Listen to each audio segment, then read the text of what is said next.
Oh, hello. There I am. Hi, my name is Dan. I work at Channel 4. We're about to do a little presentation, so if you'd like to come, take a seat, hear what we have to say, that would be wonderful. How was that? So yeah, who's saying I think we need to do like a little bit of distance. Oh, like that, rather than that. Okay. Oh, there's two. There's two. Perfect. Yeah. Mic check, 1, 2.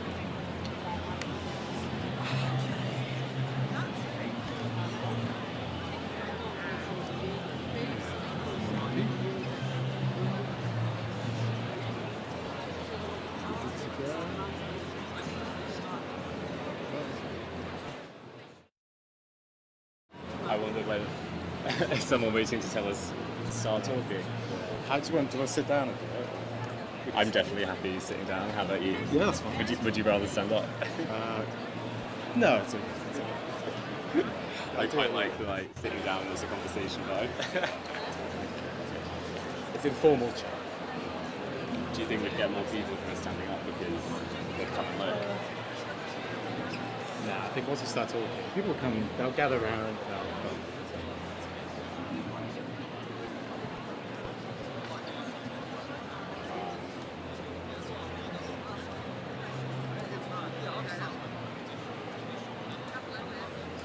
We're good to go. Fab, thank you so much. Hi everyone, I'm Dan. And I'm Phil. And we both work for Channel 4. Once I've got my clicker working, we're going to tell you a little bit about a new YouTube channel we just launched, and also try and give you a little bit of an idea of the creative jobs that we've got going. So, without further ado, I'll introduce myself properly. So, me and Phil both work in 4 Studio. We're Channel 4's social media team. There's about 100 of us, and we all sit in the office opposite the railway station in the Majestic building down in town. And we are responsible for all of the social media content that Channel 4 puts out, whether it is promoting the biggest shows on TV, like the Great British Bake Off, whether it is commissioning some amazing online-only content, whether we've got a sales team who are creating brand partnerships. We've got a whole team of analysts making sure we're performing properly. We've also got an amazing design team as well, making sure everything looks great. And yeah, collectively, we're there to promote Channel 4 in the online world. So I'm a social strategist. I work on reality TV, so that's like Made in Chelsea, Married at First Sight, and the social media for those. And then I also work on all of our online-only content, which is what we're here to talk about today. Phil? Hello everyone, my name is Phil Harvey. I am a new channel manager at Channel 4.0. It's my role to basically look after the new YouTube channel, which we're going to tell you all about right now. So this is Channel 4.0. It's a brand new channel for us. It's a big new project that the whole company is getting behind. You might be familiar with some Channel 4 shows, things like 8 out of 10 Cats, Married at First Sight. A lot of this content is actually kind of aimed at a slightly older audience, unfortunately people my age, in your 30s. And for us as an organisation, it's really important for us to be able to target the whole of the UK in a brand new way. So for us, we've launched this brand new channel, Channel 4.0, to try and target that new audience, that thinks that's younger, that audience that is more metropolitan and consuming content online. So we're going to show you a bit of a trailer, and that will give you a taste of what we're about. We're hopefully going to do that, but my little clicker is not being as reliable as I was led to believe it might be. But fingers crossed. I think maybe I've got a manual person to do it instead. Oh, there we go. Cool. There he is. Know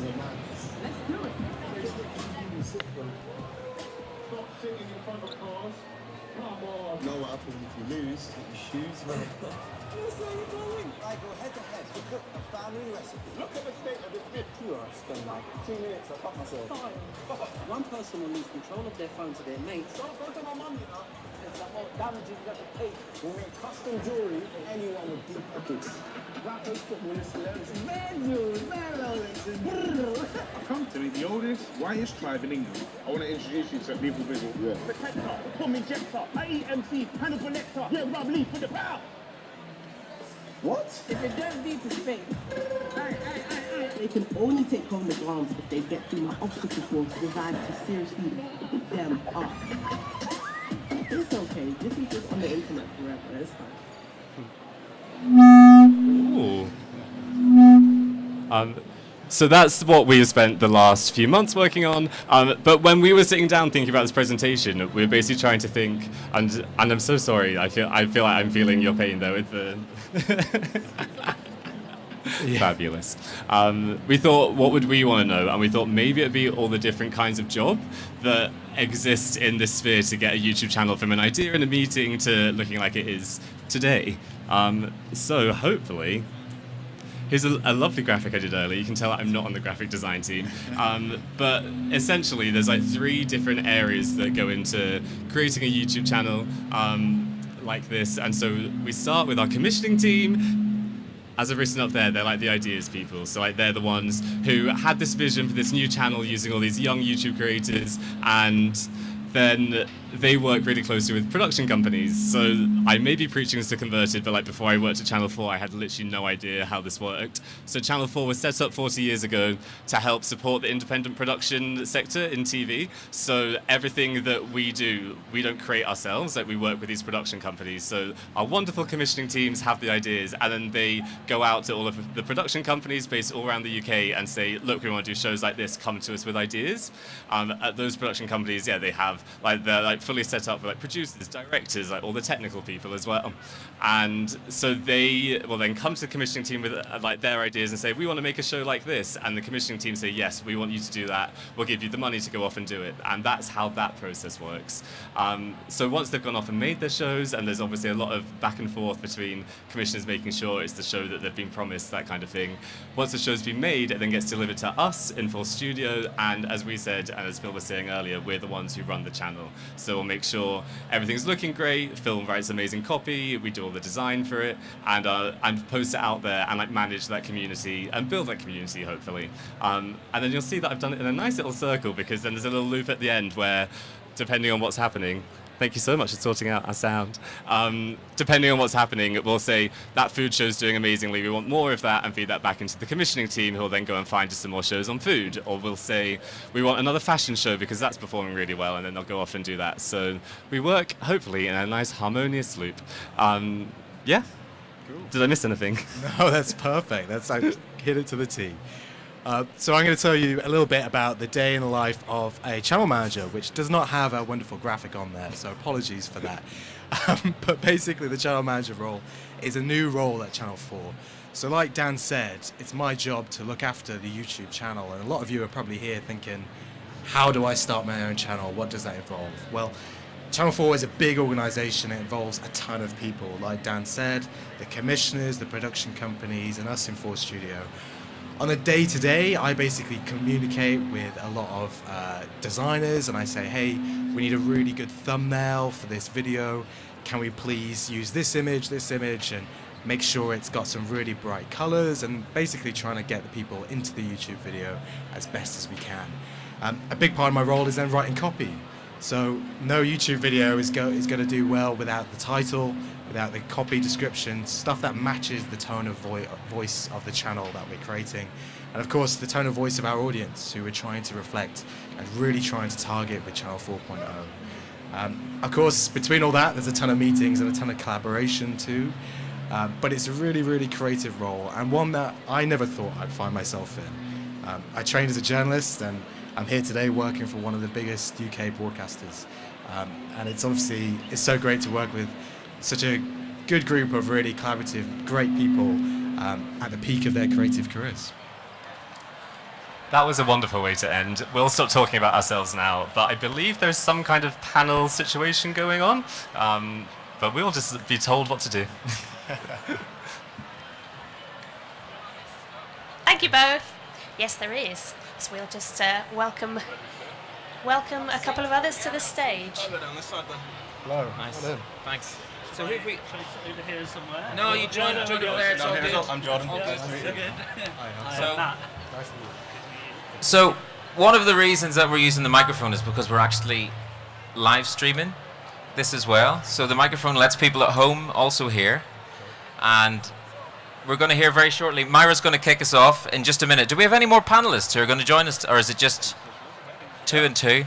Let's hear from both of our new panelists what your names are and just where you work, and then we'll hand over to Myra to get us going. Thank you. Yeah. So my name's Jordan. I'm a digital marketing apprentice, and I work for the Coders Guild at the moment. And the Coders Guild is a digital skills training provider, and they do like apprenticeships in coding and software development, software testing and stuff like that.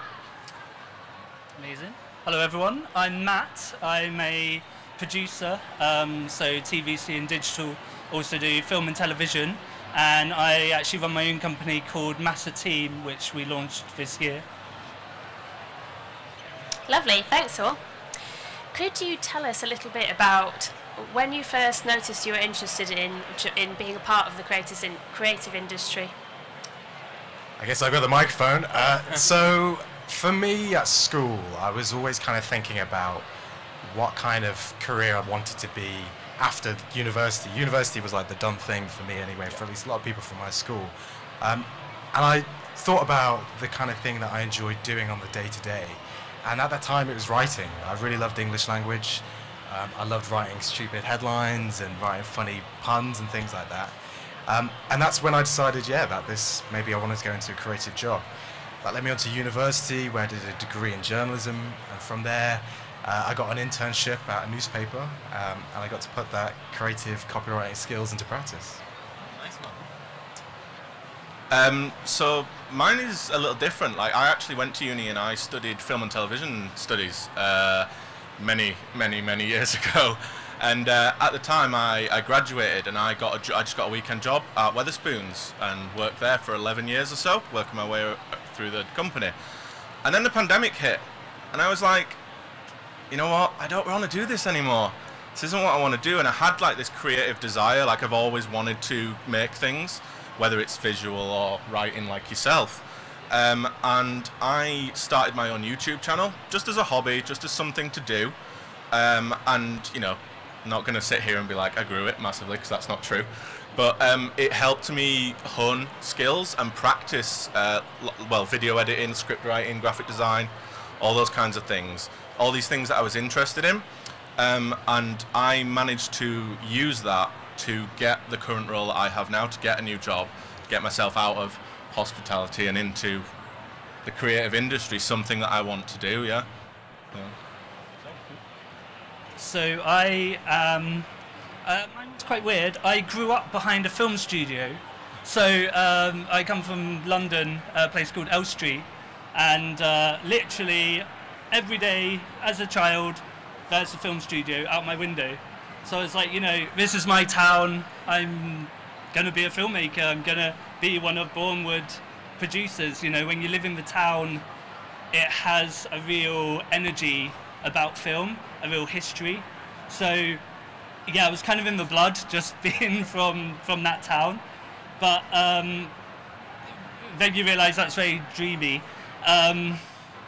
So I was also quite interested in kind of history and kind of telling the stories kind of the UK and our past and our older writers are so much into period dramas, like really obsessed. So I went to uni to study film management, and then started to realise actually it's not all about yourself, it's very much a collaboration. And we kind of realised at uni that you have all these tools, you have suddenly DOPs, you have people interested in sound, you have people with cameras, there's all this equipment, and then we started to develop short films, and I think that's really where the energy came to actually develop something together. And then I really figured that like pulling that together logistically was actually very fulfilling. So I then actually worked at Elstree Studios after university as a development producer, and did a lot of film development with a company there, and then slowly kind of still building short films, still building that portfolio, still learning how everything comes together, and then it kind of just went from there really. I feel like I was at uni, loved doing the student radio, and then like was like probably want to do something like marketing-y. Did like a week's work experience at the BBC, applying to those like classic like official online work experience placements, and that was really fun. And then I applied to the civil service fast stream and like this communications role, and so like got sent around like different government departments doing comms for them. Did this amazing job where I was basically doing social media for the department responsible for like pets and food. So I was just being sent around to like food factories, and then like to Hampstead Heath to like follow dogs around about pet travel. I was like, this is such a fun job. Social media is for me. And then off the back of that, applied to the Channel 4 and got the role there. That's so good, so good. Right, what I really want to know is, because there are over 1,000 people here right now, just in this 2 to 3 hour slot, and I'd like to know who, just cast your mind back, who, if you think about it, would have been a really great mentor or a teacher or somebody who gave you your first chance to get into the industry or really supported you to develop your career. So just tell us a little bit about somebody who helped you on your way. Does anyone have one? Just kick off if you want to, or pass it on, yeah. So I've actually got kind of an antithesis to that story.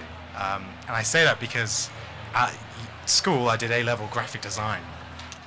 And I actually had a graphic design teacher who I wasn't a bit distracted student, creatives, you know what it's like, constantly talking and maybe not not hugely focused. And let's say like I got a pretty bad grade at school, right? My graphics teacher gave me an E, and I later on became a motion graphics designer. And in a way, that person, it kind of like, I say it's an antithesis because it gave me the encouragement to actually, you know, prove that I am capable of doing something and I am capable of achieving a lot.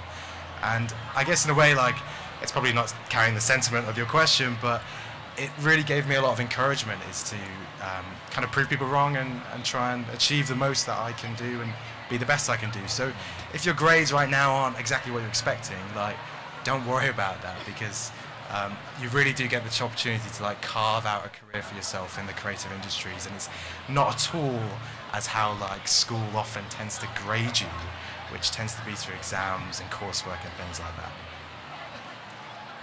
Yeah, I'm quite similar in that I can't fully answer the question, because a lot of my background, I'm self-taught, and I taught myself just in my bedroom at home, like making things. But like I said, I used those skills that I learned to therefore get my first role in the creative industry now. So like you said, the people that took that chance on me would be my current employers. And that's all I ever needed, just that one chance, and then I took it with both hands and just ran with it, and this is where I am now. I'm quite the same in terms of third year at uni didn't go too well in terms of, and maybe it's how universities can grade sometimes, especially film. If you're on a film course, very collaborative, and they grade it collaboratively. So actually our third year we really fell off from doing 2 good years. Our third year we actually had a lot of difficulties, and as you say, it doesn't matter because it's all about collaboration. I would say I met this amazing producer in Bournemouth. He was dyslexic, he came from a very hard background, and he was the most motivational person in just pushing to get his project made. And we worked together for the first few years quite a lot, and it's taken him 10 years from when I knew him. Last month he produced his film that he's been working on for 10 years. So perseverance is it was just insane that he got this done over 10 years and really like believed in himself to do it. So that, just from an inspiring point of view, like I find Jason so inspiring.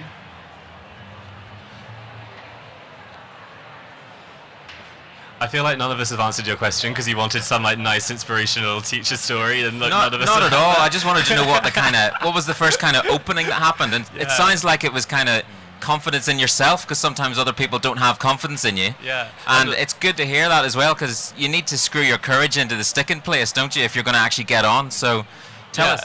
I'd say like because I definitely didn't have that network where like I knew like anyone working in an industry like this. I went to a careers fair like this and spoke to like someone who works in an advertising agency, and he gave me a week's work experience. And then I think that as soon as you've kind of got that on your CV, you have something to go to someone else and be like, oh, I did this thing, and like so that really opened up some. So like that was probably like my like break, as it were, but it's not really a break. That's just like going and talking to someone at a fair like this. So yeah, but yeah, I probably had the same experience where like I probably like my school was the kind of school people went off to study like accounting and law. So like I definitely had people being like, you will like that's just not really a thing that you'll do. So yeah, I guess isn't that always the most motivating thing? Someone telling you not to do something. Totally. It's brilliant. Shall we take a? Is there any questions from the audience? Any burning questions? Yeah. Brian, this is actually going to come across as negative, and it's not meant to be. Can you define young? Oh, we got a great question. Channel 4 does a lot of trying to define young. on paper for us, young is 16 to 34. Right, okay, because when I saw that, because I've not got my my distance glasses on, I thought it was Channel 440, and I thought, yeah, I'm up for that. But, Brian, can I just give a pitch really quickly, right? Of course. I'm old. That means I've got more stories and less time to tell them, so give us a chance. Of course, yeah, and we've got a wonderful group of people at the Channel 4 still over there to go and give you a pitch soon. I wish that we were in control of hiring people. But yeah. I think the message as well is, how can anybody who's inspired to get into the creative industries actually get into it? You know what I mean? So, and it's really important to be specific with the kind of support you're offering for specific groups of people. Otherwise, people don't necessarily feel invited. So maybe you need to do a Channel 440 as well. You know, maybe you need to do a Channel 440 plus, and maybe you need to do a Channel 416 plus. Who knows? Yeah, I would love another question. Who else has got something they'd like to ask? Oh, could you pass the microphone back for me? I'll run. Hi, do you all have contracts where you get a monthly salary? Are you all freelancers, and how does that work? Good question. Yeah, I have a contract with a salary. I'm actually freelance, and I'm on a day rate. It's normally 3-month contracts at a time, but obviously who knows where the future's going to lead with this new channel. Yeah, I'm the same. I have a contract because I'm doing an apprenticeship. So normal contract and everything like that. I have a day-to-day job. And yourself? I was freelance for many years, and my new company, I'm now on PAYE, so with a contract. But yeah, it's a little bit different. Great. I think I don't know if anybody else here is a freelancer, but we had this conversation about 3 years ago. We were like, why is it that the freelancer rate in Leeds has been about £150 a day for the last 15 or 20 years? And I think it's slowly starting to creep up now, which is really good to see. So there is a lot more security with a contract, and I think there's a bit more support for freelancers going on as well, so that's really helpful. Another question from the audience. We've got time for one more. Anybody? All right. Just to close this out then, I would love to hear either a hope for a young person entering the creative industries or a piece of advice that you might give. Pick either or. Piece of advice from me would be an old manager once told me when things were quite tough, you know, you get quite...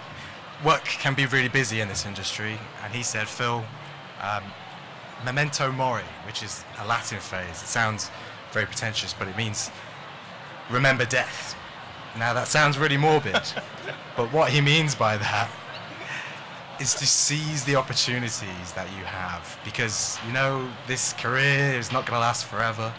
You're not going to be around forever, and if you're feeling stuck right now, if you're feeling like wondering about what's next in your career, that phrase gave me the encouragement just to go out and grab it and go and do it. So if you're unsure, memento mori is remember that you will die, is what I'd say.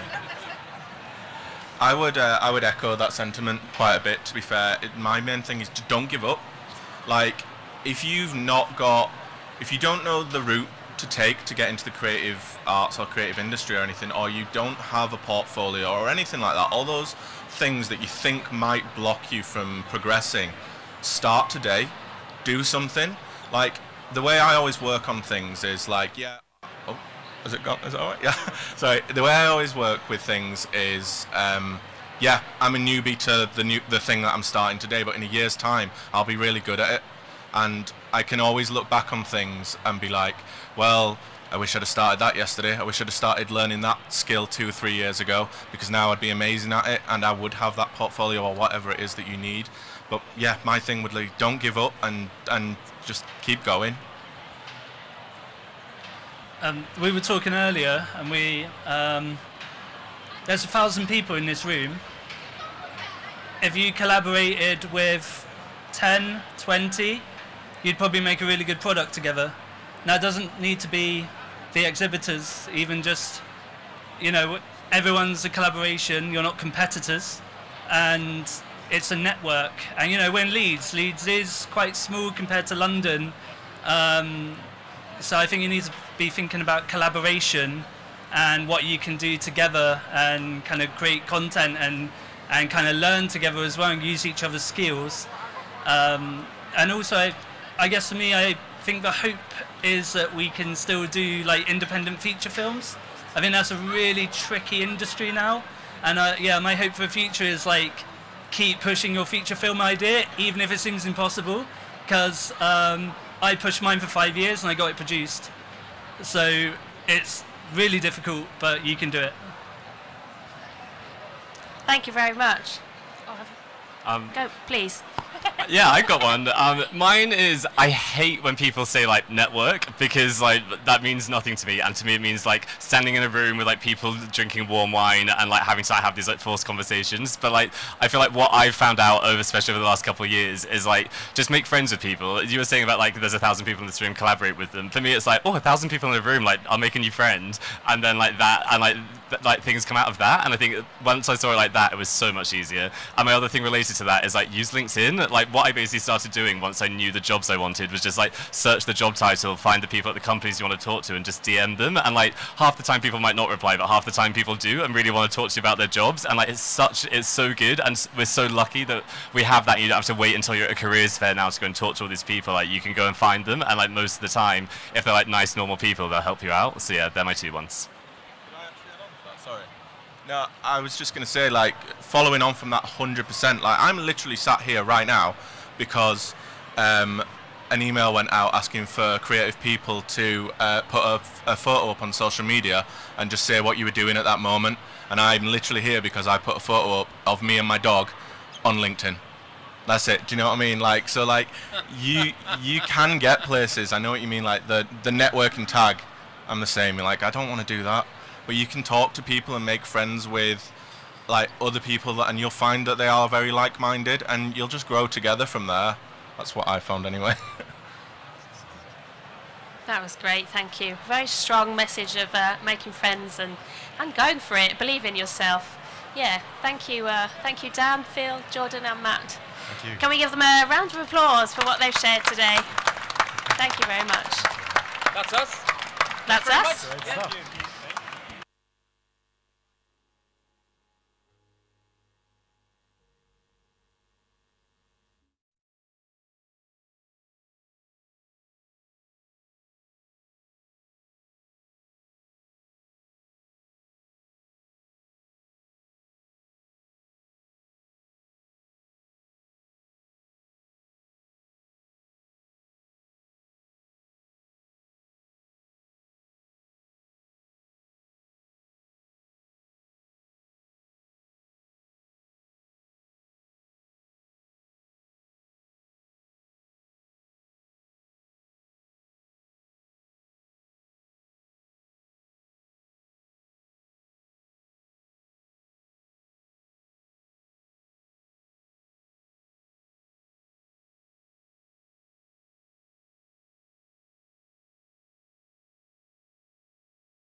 hello, hello, hello, hello, hello, hello. 1 2 1 2 1 2 1 2. Good. Right, and the other one. 1 2 1 2.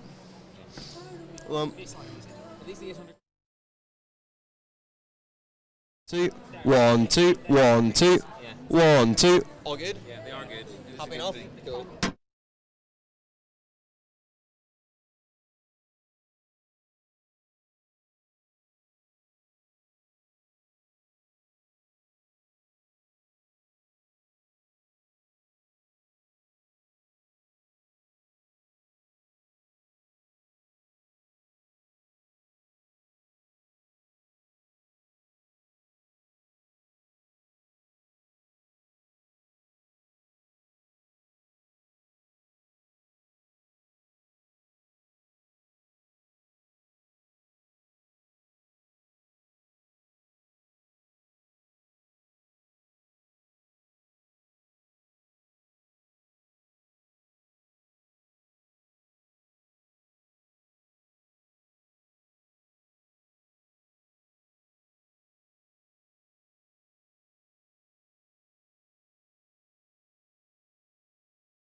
Thank you for your participation.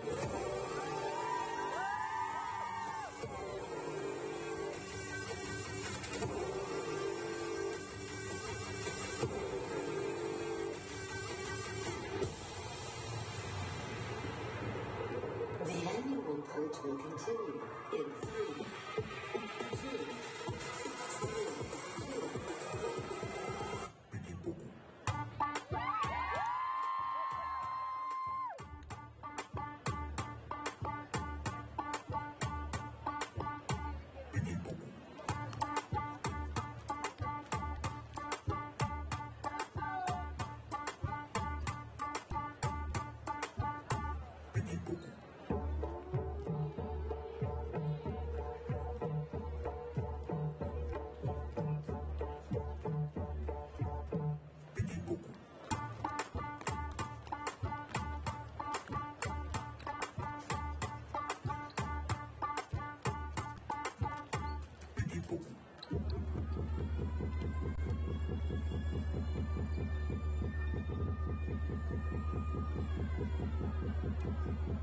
It's a trap!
Britain City. Anyone who wants to hear about it, please come and get a seat.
Anybody else want to come and hear about Create Leeds?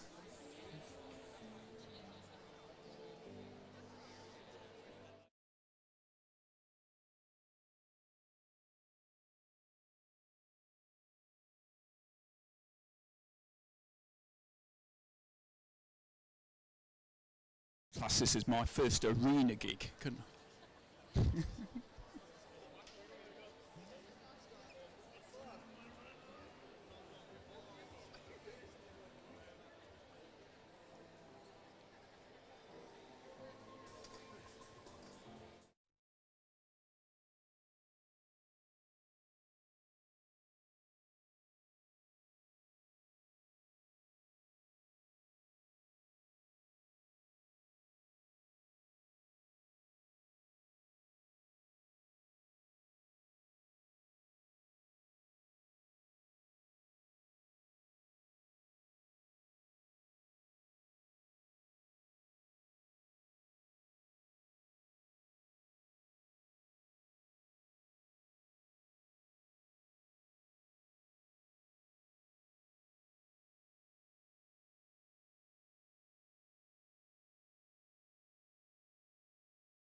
Anyone else want to come and hear about Create Leeds?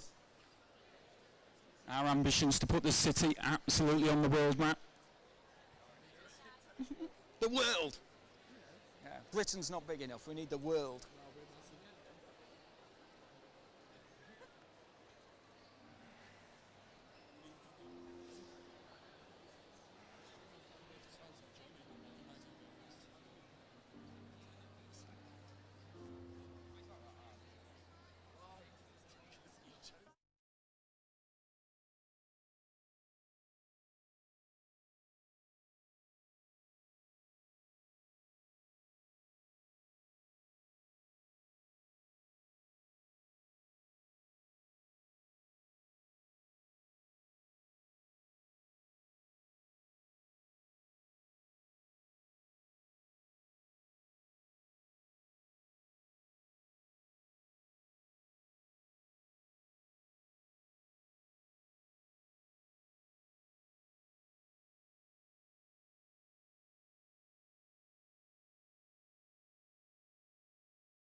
That. I was waiting for the panel members to turn up, but apparently they come on after I've pitched.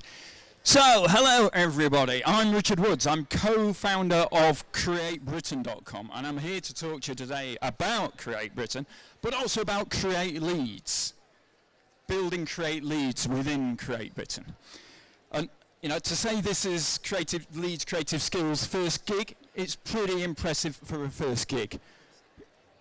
An arena absolutely oozing with creative talent. All of these organisations potentially with, you know, career-changing opportunities.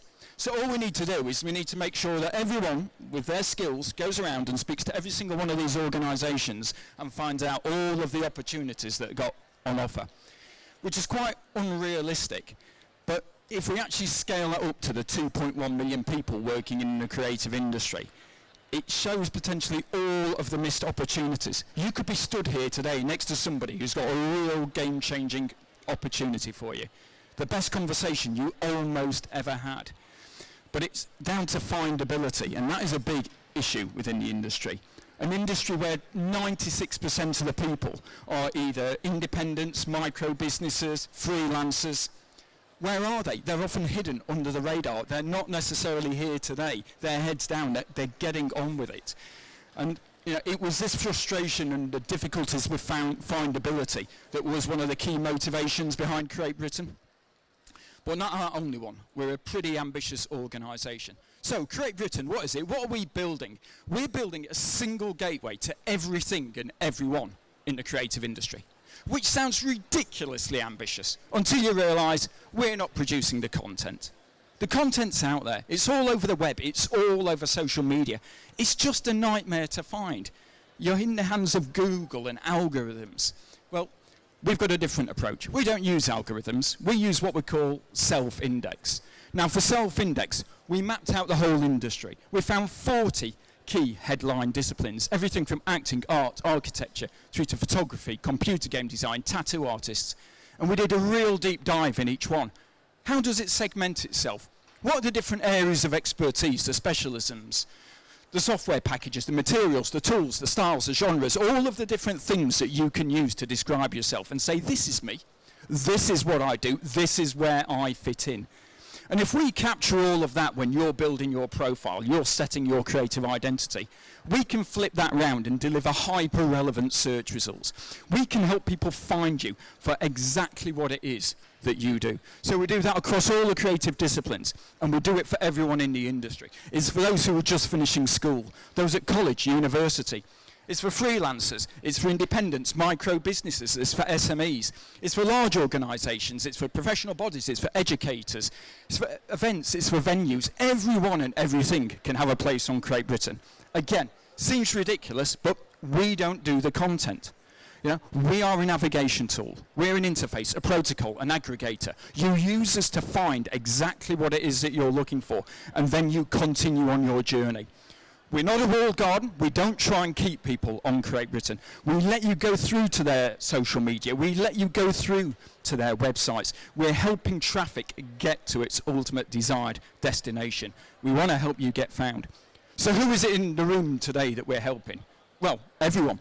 So for students and educators, even though we've only been live for 2 years, we're already working with 70 different colleges and universities, 20 of which have committed to getting all of their creative students on Create Britain in this academic year, 3 of which are in the hall today.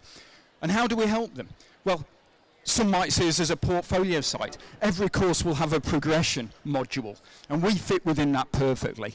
We allow people to showcase what they do with confidence, because we don't do star ratings, we don't do likes, we don't do comments. We want to get away from this obsession with being liked, social acceptance. You know, anyone who's changed the direction of the creative industry in the last 50 years, they'd have been ripped apart on Twitter. So on Create Britain, we call ourselves a silent gallery. You don't know if you're looking at a profile for the first time or if you're the 1,000th person. It is like walking around a gallery, because nobody before you has left their opinions that will affect how you judge the person's work that you're looking at. And we help them with all sorts of employability tools, where you can do live brief projects, we can do finishing and degree shows. Our most ambitious project, though, is that we are building a clearing system. Not the clearing system that puts people into universities. We're building a clearing system that will see everyone leaving a creative education have a reference point that says what you studied, where you studied, and when you studied it. Because too many people are slipping under the radar. Getting established in the creative industry is not always straightforward, and we often see people doing 2 or 3 jobs just trying to build that momentum, trying to get themselves going. And the risk is that 6, 12, 18 months out of education that we lose track of these people. We want to have these reference points, so there is no lost talent. I'm happy to come back onto that subject later. So, beyond the educators, we work for the established creatives. We are all about the super niche. You know, go down that rabbit hole, but let people find you for all of those specialisms that it is that you do. We're also coming at this from the top end. We've just been asked to host a Dover Prize next year, which is for exhibiting artists who will all be submitting their entries through CreateBritain. We're also going to be helping all of these established creatives monetize what they do. The guys building the platform, we've been into blockchain tokenization, micropayments, cryptocurrencies for years. We understand NFTs, we understand the metaverse. Everyone on CreateBritain, we will help into the metaverse. You will not need any technical skills to make that journey. We're also working for professional bodies.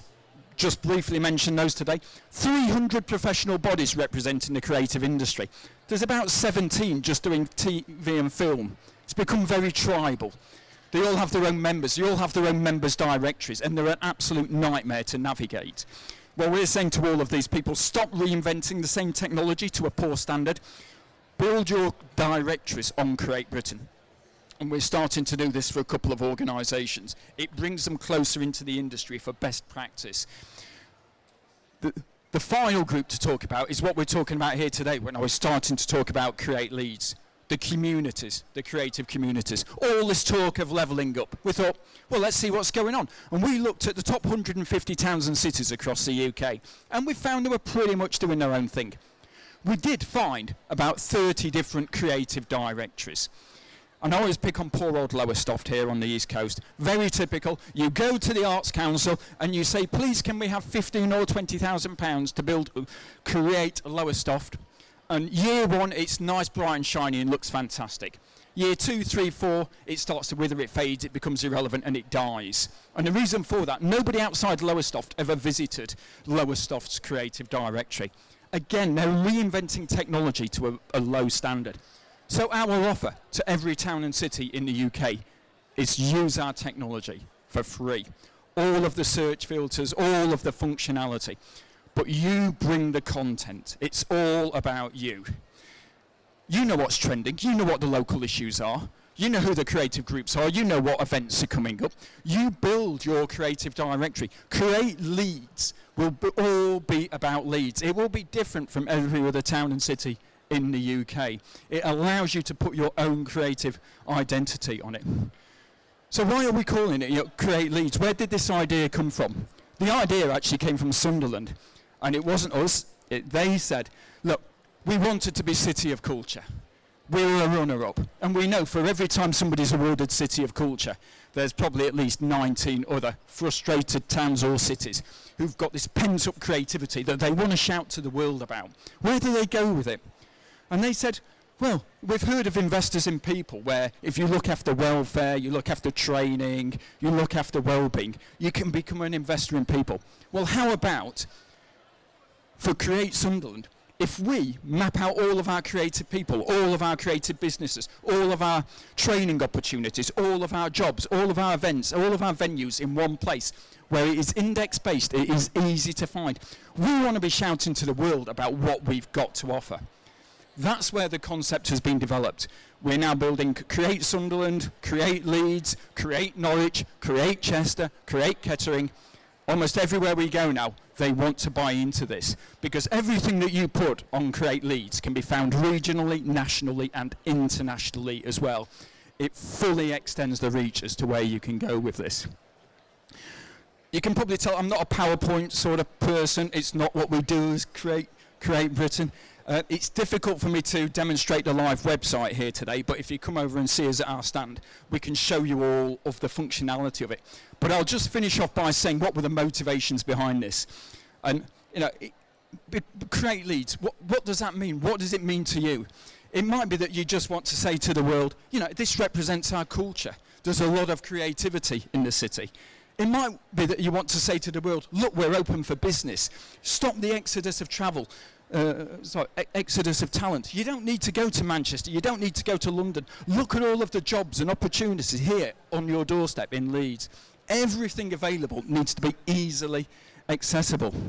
And it might just be about your attitude that, you know, we're not waiting for permission. We just want to get on with this and shout to the world about how much creativity we've got. And when we talk about our own ethos, we often refer to it as being quite punk, that we got fed up of waiting for the establishment to do this. We've talked to the Creative Industries Federation, the Arts Council, Creative UK. They all love what we're doing. But in our opinion, they get much more excited about doing an inquiry, writing a report, and rearranging the furniture yet again. So we thought we're just going to do this, and that's the motivation behind it. But we're not doing it for the establishment. In the pandemic, we saw that, you know, the Royal Opera House was going to be all right. They looked after the crown jewels. But what about these hundreds of thousands of individuals, these creatives, who are probably doing 2 or 3 jobs? They fell through those cracks.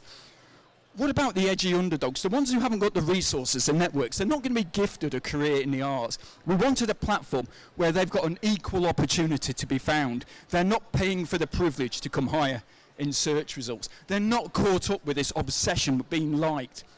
The industry doesn't need more beige. We want the edgy stuff. Bring it through. Show us what we've got.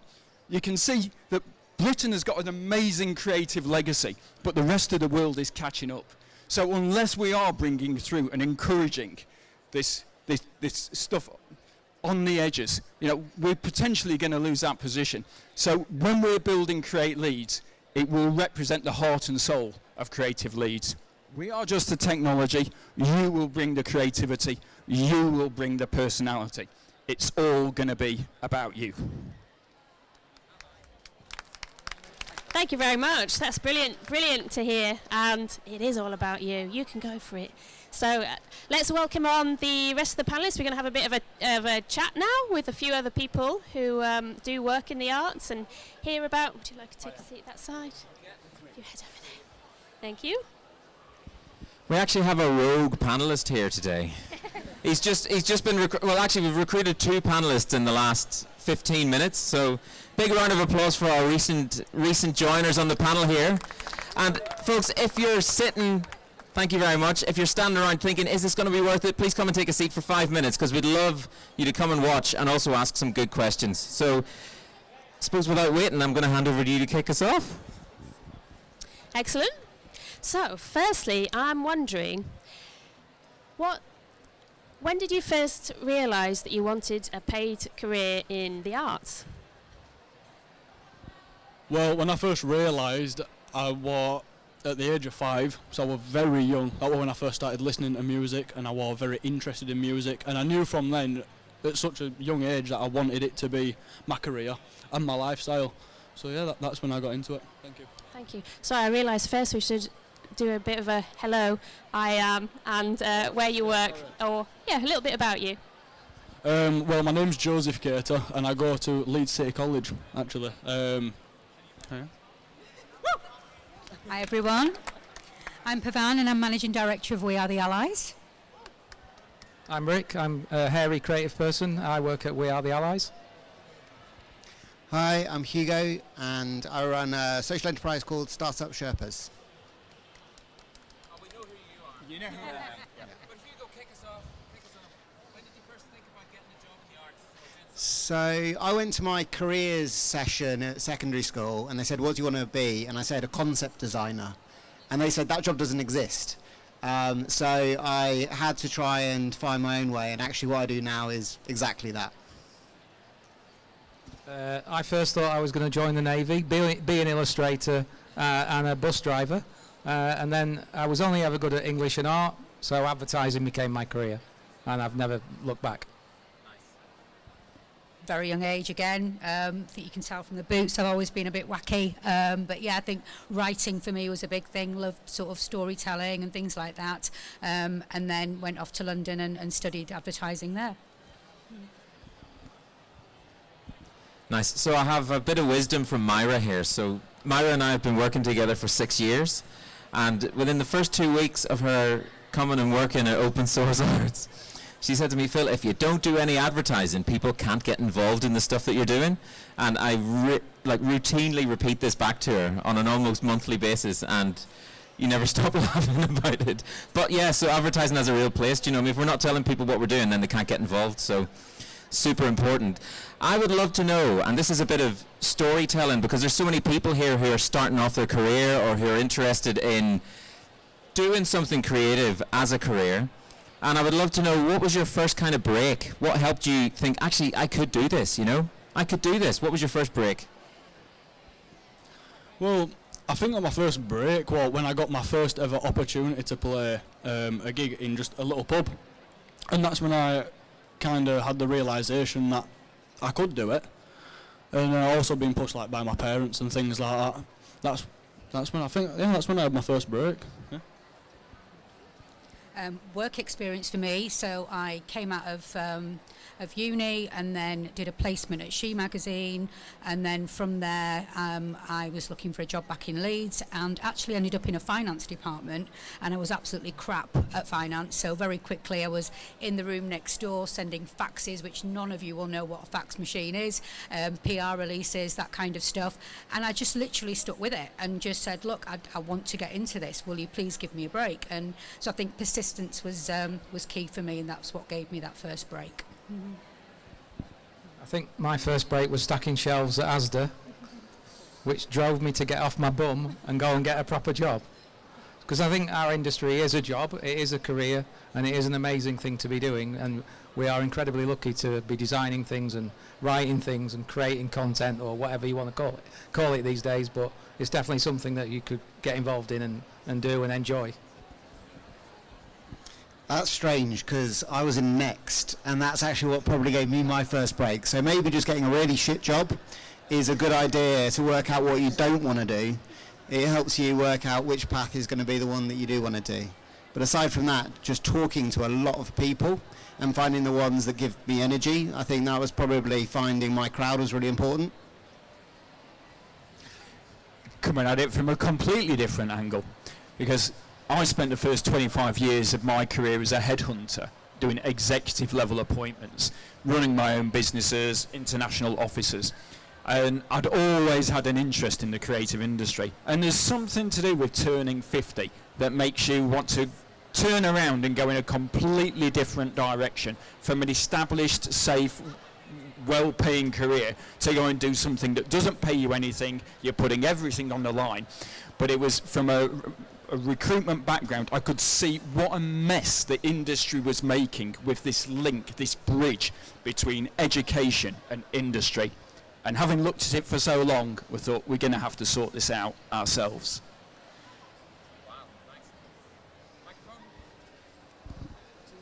To you. Thank you. We're using a microphone today because we're also live streaming. So hello to everyone on the screen. Our next question is, could you tell us a bit about something that gave you an extra opportunity in the industry? So it could be a person who helped you, it could be a mindset that really shifted for you, so you've touched on that already, or it could be any kind of opportunity that helped you. I'd say it was definitely my mindset and also a person. It was the mindset of, I can do this. Because I think a lot of people think, I can't do it, it's very hard to get into. But if you have that mindset of you can do this and you put in the effort and the work and the dedication, you can do it. Also, my father, he pushed me to play all the time and just put myself out there. Wow, okay, so I guess having a good mentor. I've always had a good mentor, so somebody that I look up to, that I can ask advice from. yeah, I would say that have a good mentor. Try and find someone that you aspire to be like, that can give you some really good advice.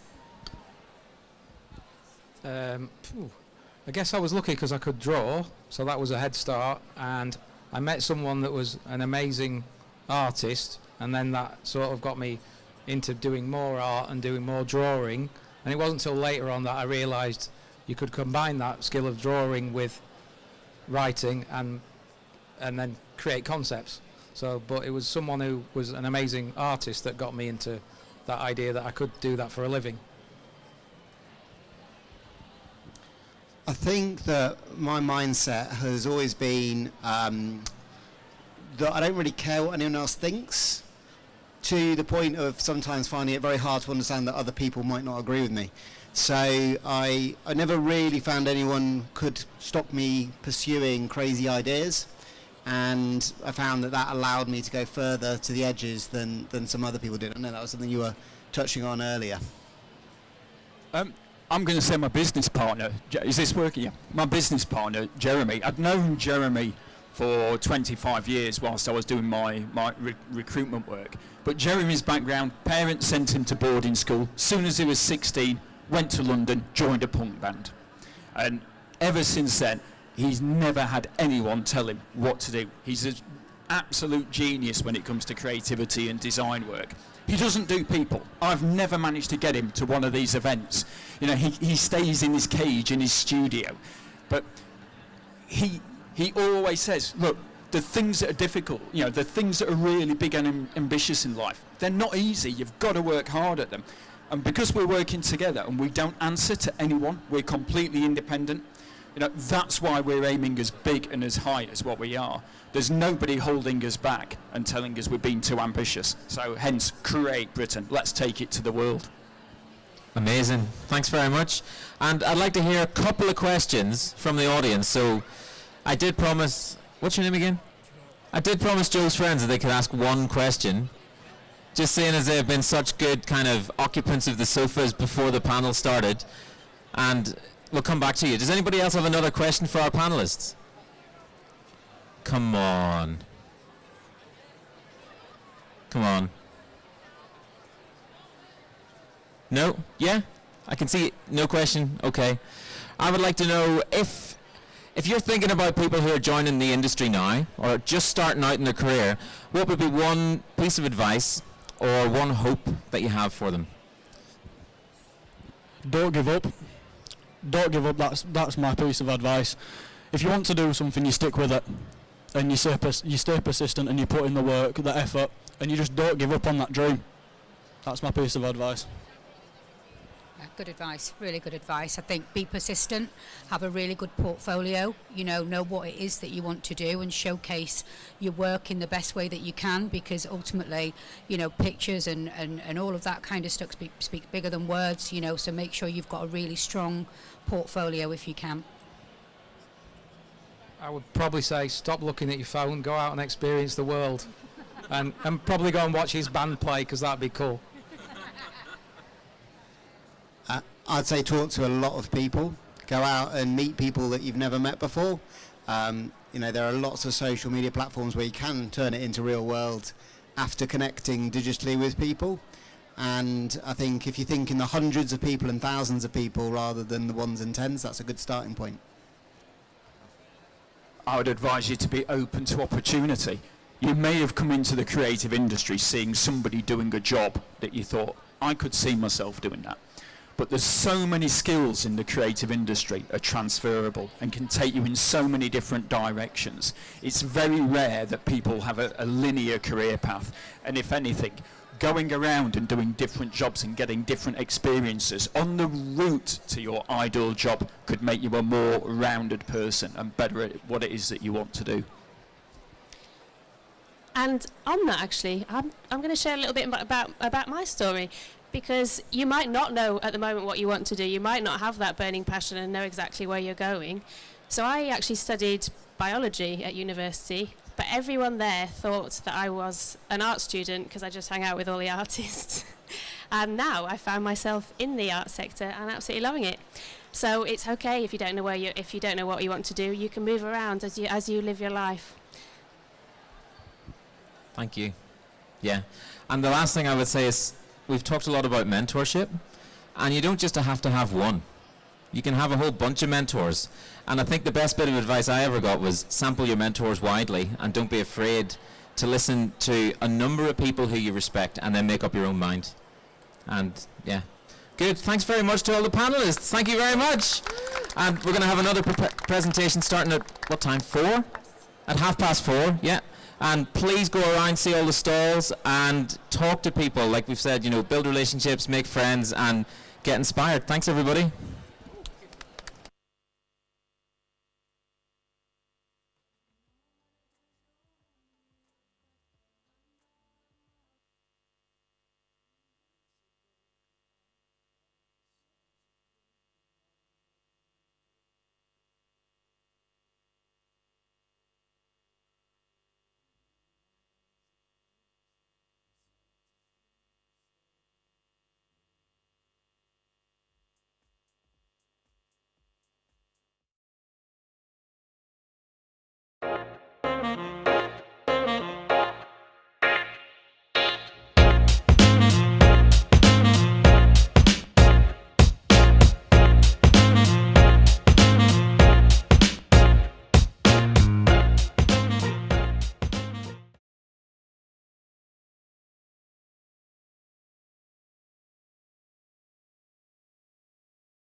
It's a trap!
that all right?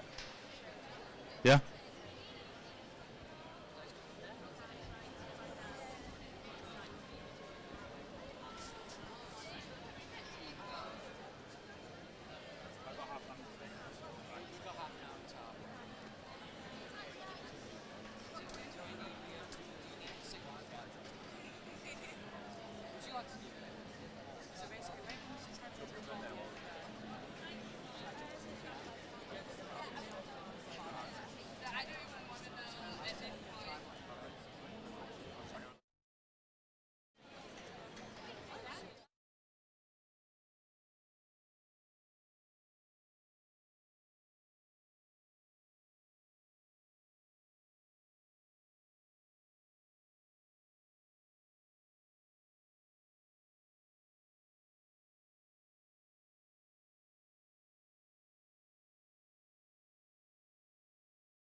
Okay. Do you want me to just get started? Hello. Hello, everybody. Thank you very much. Hello, my name is Andy Driver. I am here from XR Games today. We are over in the corner over there. I'm here today to talk to you about jobs in the games industry and how to get them. To begin with, I just want to give you a bit of an intro to who we are as XR Games. So we are a multi-award-winning game development studio specialising in immersive VR games based in Leeds. That's a very long way of saying we make VR games. You would have seen it over there. We've gone through a huge amount of growth in the last year and a half or so. We are just under 100 people right now. We were 20 people 18 months ago. And we've won a load of awards and won Best Small Studio. To give you an idea of exactly who we are, I will show you the trailer for Zombieland, which was our big release last year, which you can go and play over there, if it plays. There we go.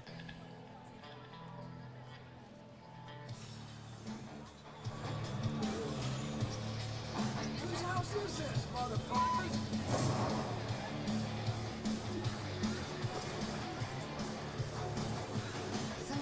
Shots in the past and the lead.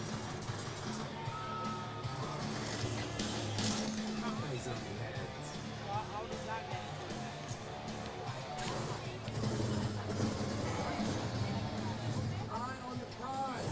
Get adrenaline.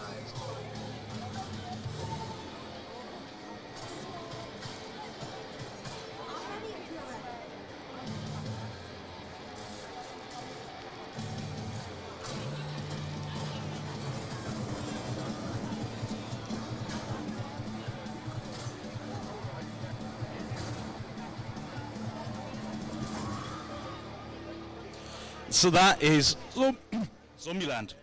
Apologies. So for most of you, you might be playing games, you might have played a lot of games, but you might not know much about actually what the games industry is. So today, I'm going to be here to tell you a little bit about actually what the games industry is first. A lot of people come to us and they go, I love playing games and I love to, I'd love to work in games. I play lots of games. And then there might be teachers, there might be parents, might be whoever say, that's not a real job. Right, that's just done by a bunch of sweaty blokes in a dungeon, right? So what I'm here today is to hopefully give you some ammo that says, no, actually this is a real job, this is a real career, there are people getting paid pretty good money to do this very well. So, to give you a headline at the beginning, so in 2021, hardcore Fortnite or any kind of hardcore kind of console stuff, it could be mobile games, it could be Candy Crush, it's all the same sphere. Over 3 billion people, that's almost half of the world.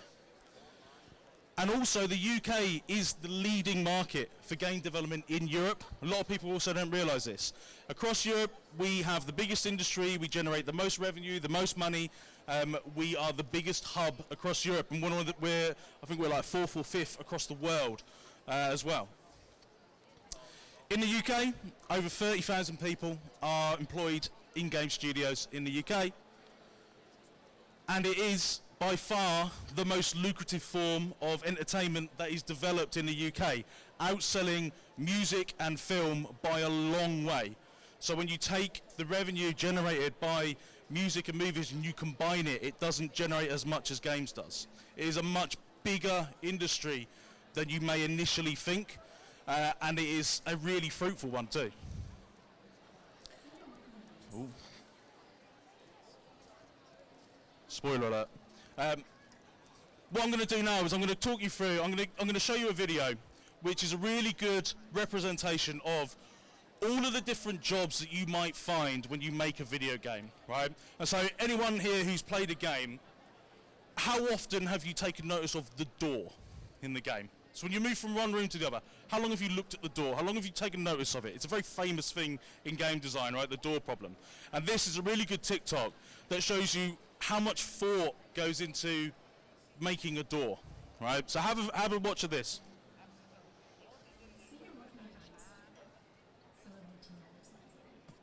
Yes, we definitely need doors in this city. I'll book time on the schedule for people to make doors. I wrote a doc explaining what we need doors to do. I made some gorgeous paintings of doors. This third painting is exactly the style of doors we need. I took this painting of a door and turned it into an object in the living room. I made the door open and close. I made the sound the door creates when it opens and closes. I created a theme song for the door. When the door opens, the player will say, "Hey look, the door opened." I don't really care about this door until it can start wearing hats. This door asset now opens and closes based on proximity to the player. I put the door in my level and walked it. After an event, I unlocked it. There is now an objective marker on the door. The player earns 148 XP for opening this door. I walked to the door, I ran to the door, I jumped at the door, died, reloaded, and then walked to the door. I found some people on Craigslist to go through the door. Door, puerta, porta, tuyo, dog, dude. To all our fans, I'm gonna go crazy over our next video. #NextGen. And let my fans know that the concerns about doors were addressed in the upcoming patch.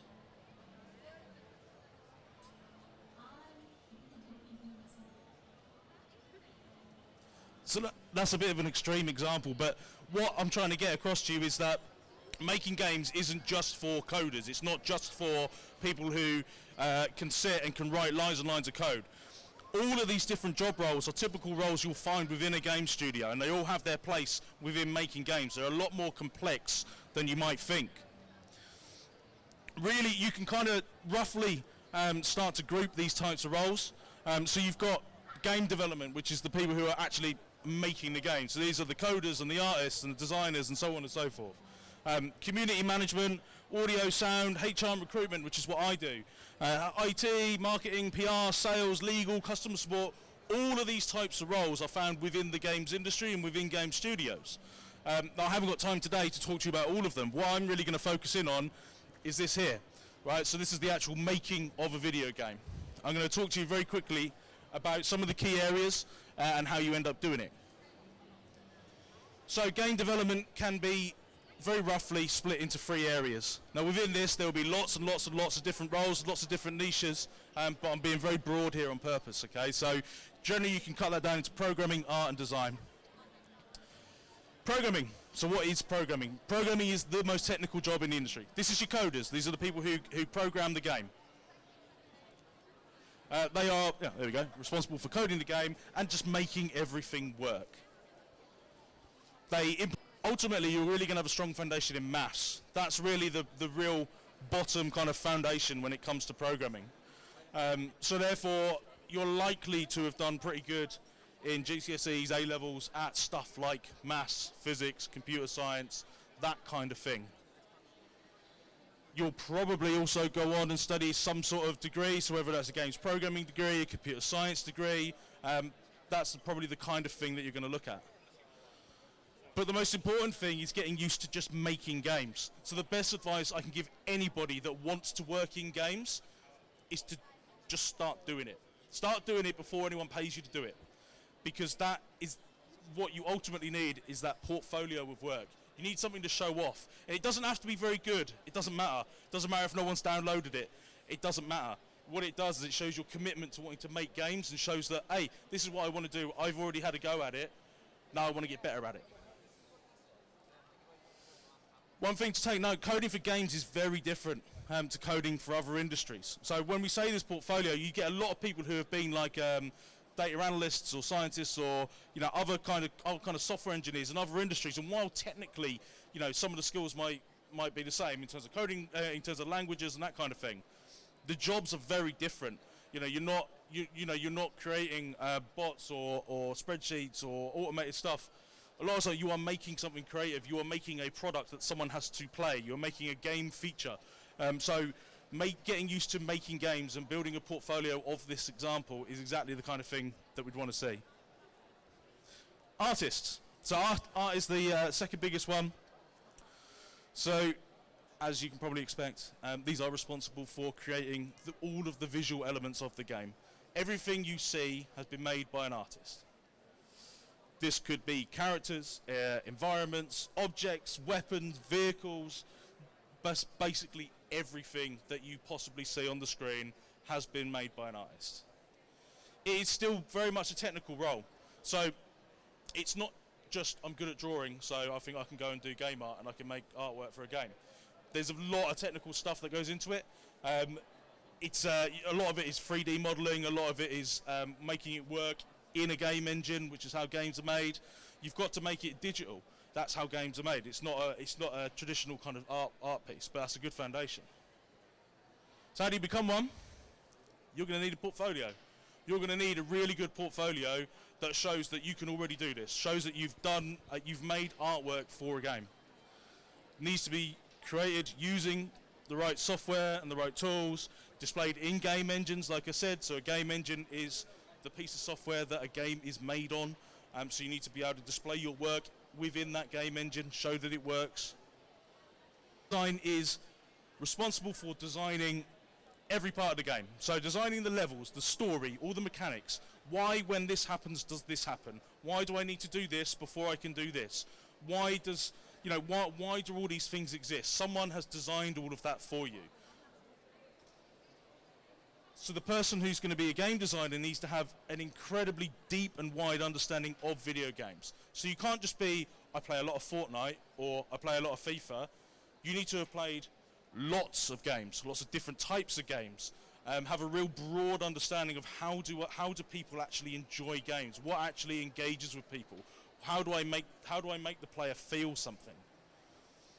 You're also probably going to have pretty good knowledge when it comes to programming and art as well. You're going to have pretty good foundational skills across everything. And a lot of people think that this is like, a lot of people think this is the way I want to get in. This is the area that I want to work in. This is, I've got a really good idea for a game or something like that. This is actually probably one of the most competitive areas in game development. It's really, really, really hard to get a job in game design. Really, really competitive. So how do you become one? So, once again, you've probably studied a degree, probably studied game design at uni. You've probably also done A-levels and GCSEs in stuff like computing, art, media, these kinds of things move pretty well into game design. Most importantly, you're going to have examples of games that you have designed. So, once again, you're going to have a portfolio of games. You're going to work with other people who can make those games for you, but you're going to be doing the underlying design aspects of it. So that could be in team-based game jams, solo projects, prototypes, that kind of thing. And that's all I have time for, I'm afraid. Thank you very much. Wow, what an insight into the gaming industry. My eyes have been opened. Thank you, Andy, that was brilliant. So we'll welcome on some more people who work in the games industry, and we're going to have a bit of a chat, and you'll have an opportunity to ask some questions as well. So let's welcome them to the stage. Yeah.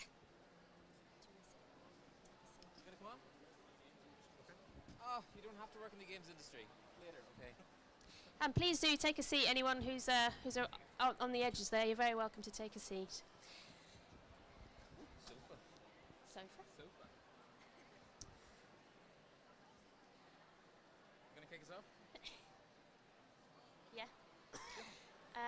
So first, would you like to just say a couple of sentences about what you're up to, well, your name and what you're up to at the moment in your work? Nice. Do you want to start, Andy, and then pass it down? Sure. As I just mentioned, my name's Andy, in case you missed it. So I run recruitment for XR Games. That's my role.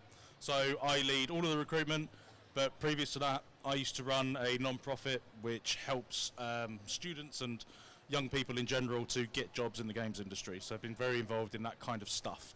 But generally, yeah, I'm the one who's looking at CVs, portfolios, and trying to get people hired.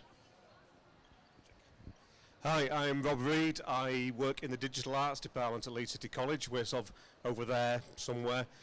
So I run the level 3 provision, which means people who are leaving school come to us and do courses in, well, we call it game development, but it's a little bit of all the things that you've just been hearing about. So we sort of design courses to get people who've never really thought about the games industry to experience some of those job roles and get a taste of some of what they're good at, what they're bad at, and then hopefully go on to university from us, and then eventually go to you, I guess. Hi, I'm Minnie. I am a junior concept artist at XR Games. I actually started working at XR Games about 4 years ago, but as a 3D animator. And I kind of, in my spare time, I realized art was where I wanted to be in my life. Psychology of games, and worked my way through QA and hoping to eventually work into programming, but I could preach about QA for so long because it's such an important part of development, and also it really is a role that allows you to interact with every department within games design. So I love QA so much. Nice, thanks. So when was it that you actually realized that you wanted to have a creative job rather than just a simple old boring office job? Not that office jobs are necessarily boring, but when did you first realize you wanted to have a creative job? I realized kind of typically, people growing up playing games as a kid. I originally wanted to go into film and TV, and then for me it was I played The Last of Us, and it was a really kind of monumental game for me because I played it and it had such an effect on me. I was like, wow, I want to make something like this that me as a player, I could make this for other people, and that was kind of what made me want to go into it as a job and create that experience for other people. Pretty similar for me, actually. I played a lot of games growing up. I wasn't sure if I wanted to go into games or film. It just kind of happened. It just kind of, life just took me in that direction. But yeah, it was just when I realized that you can do these things for a job, I was like, well, that's what I want to do. That sounds wicked. Yeah. I sort of fell sideways into the computer games bit. I was an English teacher in secondary school and I hated it, so eventually I went to teach film studies at Leeds City College, and then one day someone said, how would you like to teach games design? And I said, I have no idea how to teach game design, but I do like games and I love The Last of Us. And it turned out that was a thing that made most sense to me. After English literature was good but it wasn't there, film studies was great, and then I started teaching video games and I was like, yeah, this is it, this is great. So I had one of those boring jobs for a long time. To be honest with you, I never really wanted to work in the creative industry. It was never something I longed to do. It wasn't something I grew up wanting to do. I did recruitment. I did recruitment for a long time. I worked in the tech industry, so I worked with a lot of really boring people. Recruiting people for banks and stuff like that. If any banks are here, sorry, but doing lots of boring stuff. And then eventually, once again, as you fell into the games industry, fell into recruiting for the games industry, turned out that the people that are involved in it just love it, and it's a really great place to be because you've got these amazing creative people, when we get to give them an opportunity to kind of follow that kind of dream and make amazing things. So that's kind of what I fell into doing. Nice. And was there a particular opportunity or a person or a mindset that helped you get into the gaming world and where you are now in your career? I'm probably not the best person to ask. Probably not. I'd say because I never really intended to get in the first place. It was just something that kind of happened. But I found it to be the most important thing about the games industry is that it's so open and the people are so awesome that you find inspiring, really creative people all around you all the time. It's a really cool place to be. Like I said, for me it was an accident as well, but I think the thing for me that made the most difference was just saying yes to it, even though I genuinely did not know what teaching games meant. And when I got the job and told my friends, they were like, "That's not a job. That just sounds like you have made up an idea of what you'd like to do." And then I just taught myself. I just read books about it and went to talks like this. And just sort of devoured it and just said yes every time someone said, "Would you like a go at this?" And I'm rubbish at a lot of it, and I failed at a lot of it, but I had a go at most of it, and then it turns out there's enough you're good at that you go, "Yeah, I can bluff this for the rest of my career." Yeah, so for me, nothing in particular got me into inspired me or anything, but once I joined XR, they were quite a small company. There was only about 12 of us, I think, at the time. It was quite like a family kind of situation. It was really nice. And then as the company grew and I grew and I realized I wanted to be a concept artist rather than an animator, I reached out to those core members that I'd formed such a strong bond with, and I was like, "Hey guys, we're really tight. Can we sort something out?" And they supported me and helped me to transition into this other role that I really wanted. So that was really great. So I did games both at college and uni, so I kind of for a long time was surrounded by people doing similar things. So I wouldn't necessarily say there was a particular opportunity, but I remember one thing significantly in university that we did as part of a module which I really enjoyed. Not entirely related to games, but there was one module where we had to basically design an escape room, and we had to plan it, we had to pitch it, and then we had to actually plan how the whole thing would work. And we had this whole thing about spinning how escape rooms worked, making it so that instead of being in a group you were separated and you had to work from two separate rooms to work to solve a puzzle together. And I remember working on all of that. It was such an eye-opener, designing the whole thing, working with a team, collaborating, brainstorming all the time, and then actually getting to pitch it to a whole kind of a whole group of people.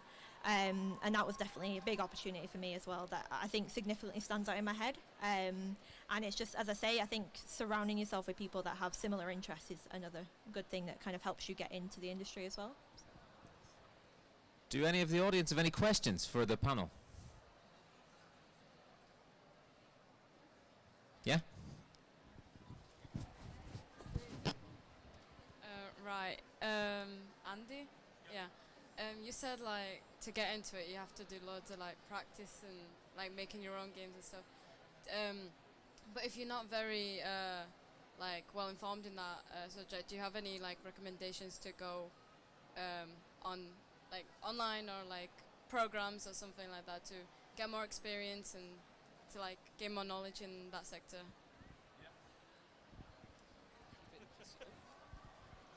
Yep, for sure. We are very fortunate now that in 2022 there are a ton of resources out there if you look for them. Online there are organisations first of all. So there's a ton of non-profit organisations which are specifically designed to help people who want to work in the games industry. So they provide resources and advice, and they run schemes and direct people in the right way and that kind of thing. There are also just a ton of communities on there which you can go and self-teach, go and self-learn. If you're doing it outside of the traditional kind of education route of going to uni or something like that. The thing to remember with the games industry is that it is insanely competitive to get a job in. Insanely competitive. It's I can't stress enough how hard it can be to get that first job. But so you do kind of have to be doing the job before you get it. That's just the nature of it, because you are competing against lots and lots of people who have got the same kind of skills. But fortunately, if you put the work in and go and look for it, there are a ton of help and resources out there, all pretty much for free and stuff as well. You know, you just have to go and look for it, really. Nice, thanks, Andy. And any more questions? Yeah, one. Yeah. Hello. So I'm a student who does music production, and I really want to do something with game audio.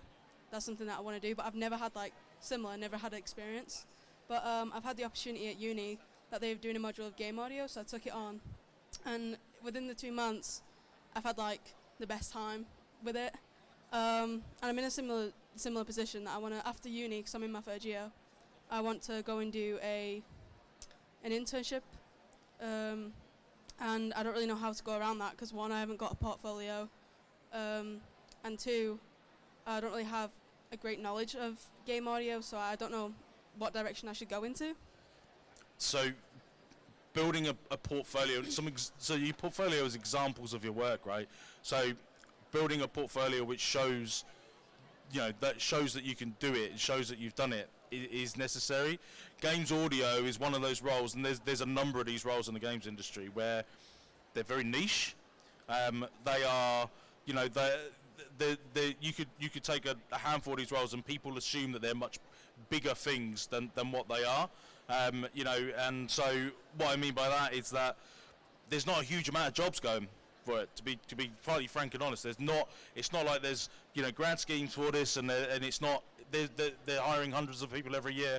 They're just not, because there's just not a massive part of the game development process, and you don't need a very big team for it.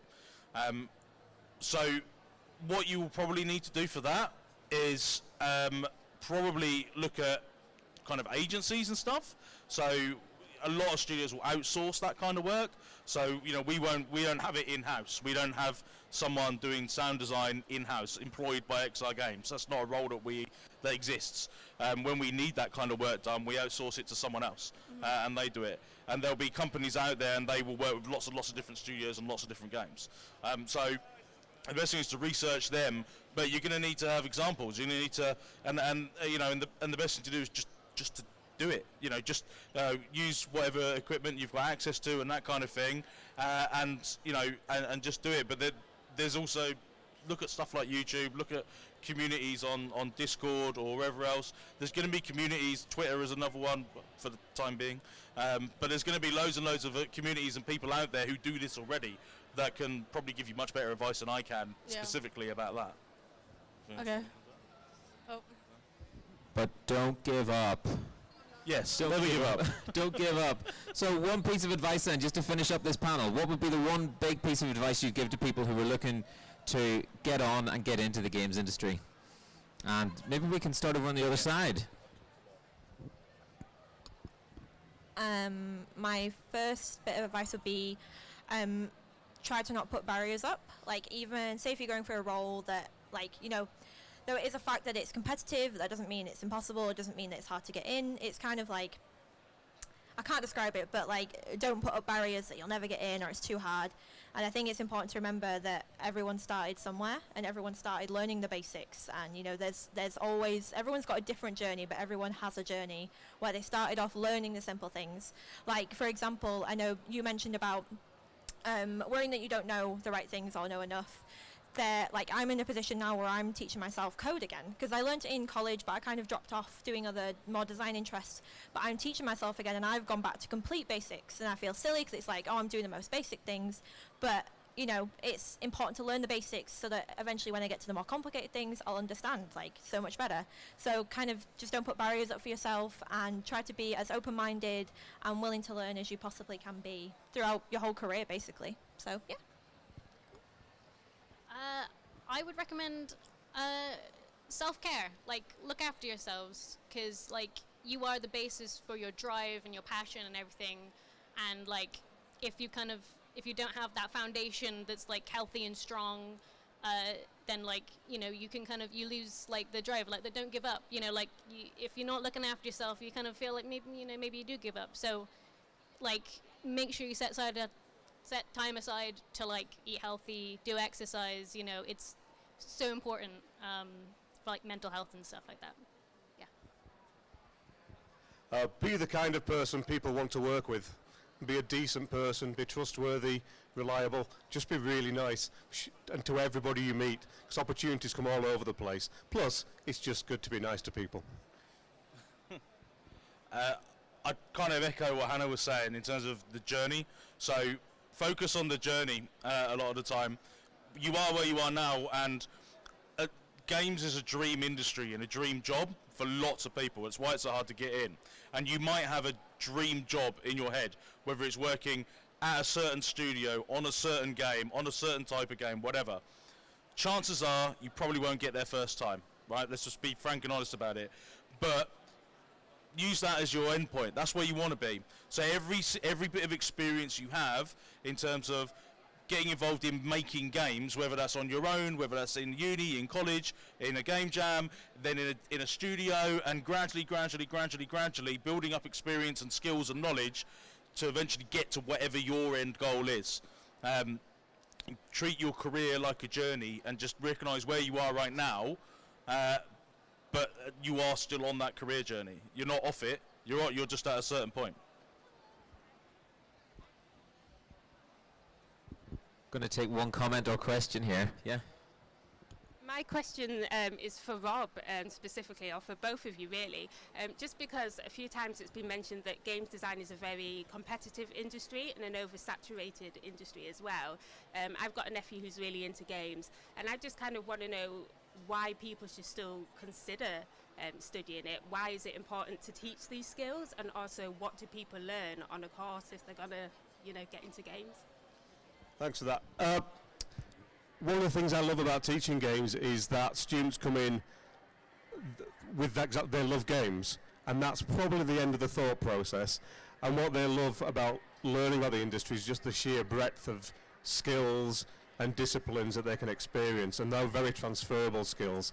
So yeah, I know that. I think I'm right in saying that every year more people graduate with games qualifications. Well, certainly a lot more than get jobs in the industry. But they're not the only jobs in the industry to get, because these people can become artists and programmers and storytellers and managers and all these problem solvers, and all these skills are useful whatever you're doing. So it's glorious to watch people grow into themselves. Because a fair few of our students, once they've tasted it, they go, actually maybe game design isn't the thing, but actually what I've learned here has told me the kind of things I am good at and the things I do love. I can't think of a subject that's better to teach you a massive range of creative skills than games. Is that fair? You said both of us, but I didn't do both of me. Is that enough of an answer to your question? Thank you. Great. Folks, we've got to wrap this panel now. Thank you very much to all the panelists. Thanks very much to XR Games for presenting, and we'll see you at the top of the hour, at past, for our final presentation, which is with, remind me? Startup Sherpa. Great. See you in half an hour's time.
We're going to welcome Music Leeds to the stage in just a second. So if you want to hear this talk about how to get into the music industry, please come over to the projector screen, take a seat, and get ready. It's going to be a great talk. Whiskers, I'm going to hand over to you. Here you go. Thank you very much. I go on stage for that. Oh, yeah, hello. Hello, everyone. It's a bit like a gig, isn't it?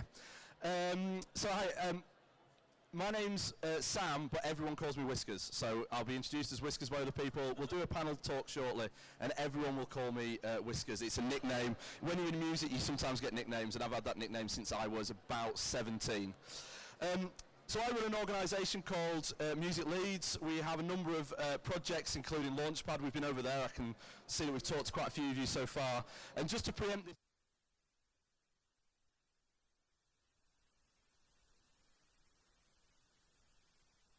but also what we do ourselves in terms of supporting individuals, and then I'm going to kind of give you some resources, some opportunities for other organisations, both locally and nationally, that provide support for people who want to create opportunities, work, build careers in music. So, oh yeah, that's us. This is a gig we did at Millennium Square in 2019, where we pulled together, I think it was 12 local artists to perform in front of a free crowd, which was an absolutely fantastic day. So, what is Music Leeds? What is Launchpad?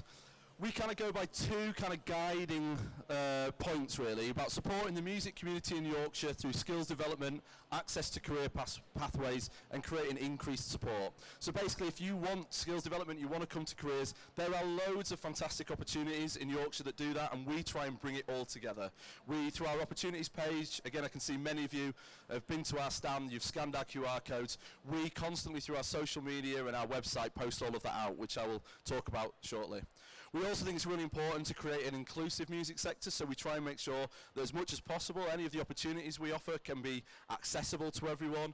We try and break down barriers. We try and specifically program stuff in a way that is inclusive to all, so we have a really healthy and music sector in Yorkshire, and I feel like we're really lucky in this part of the world, because I think there is quite a lot of organisations, if not all the organisations here, working in a similar way. So those are our kind of guiding principles.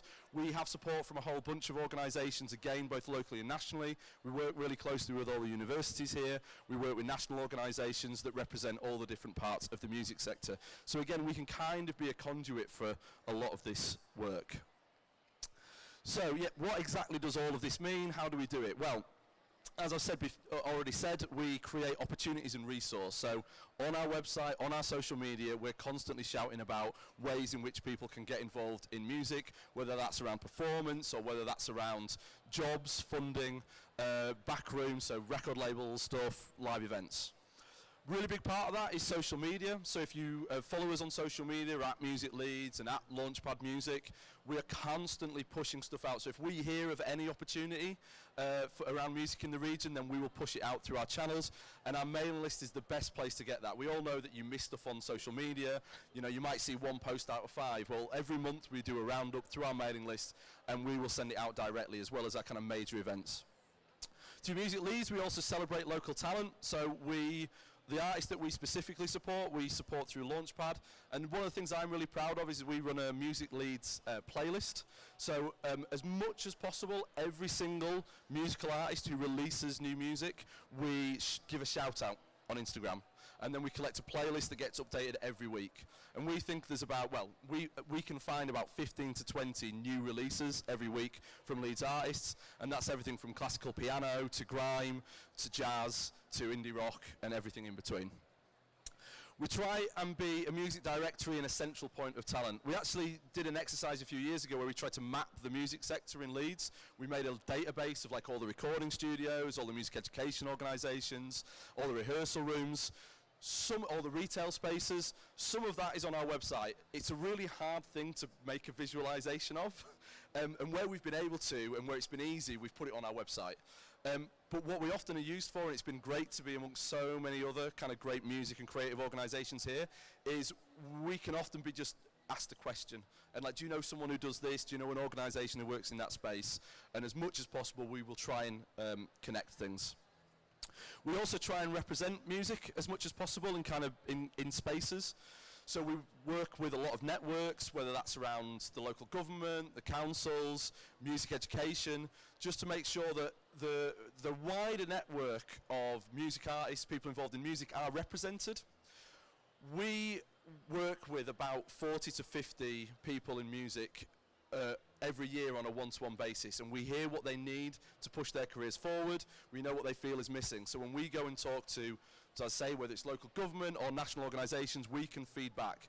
When we do it with national organisations, we're talking about the difference about what people in Leeds needs over what the perception might be that is there in London or somewhere else in the country. So we really try and shout up for the needs of the music sector. And finally is events. So as much as possible, we put on learning events, we put on workshops, we put on seminars.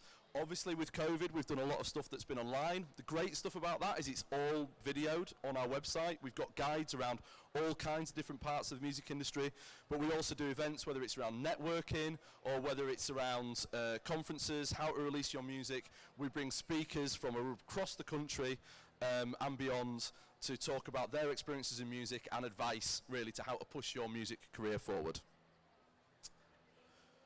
So with Launchpad specifically, we have a slight nuance. I'm talking about two things in a way, Music Leeds and Launchpad. And Launchpad is our project that actively supports career development and skills development for people in music. We do that through a few different ways. So we have an open call. So twice a year there is an open call so that artists and people who want a career can basically apply for specific support. And that support can be mentoring and industry advice, so we'll pair you with someone. We can also offer some funding. And for artists, we offer live showcase opportunities as well. We've run that for this year, and that will run again next year.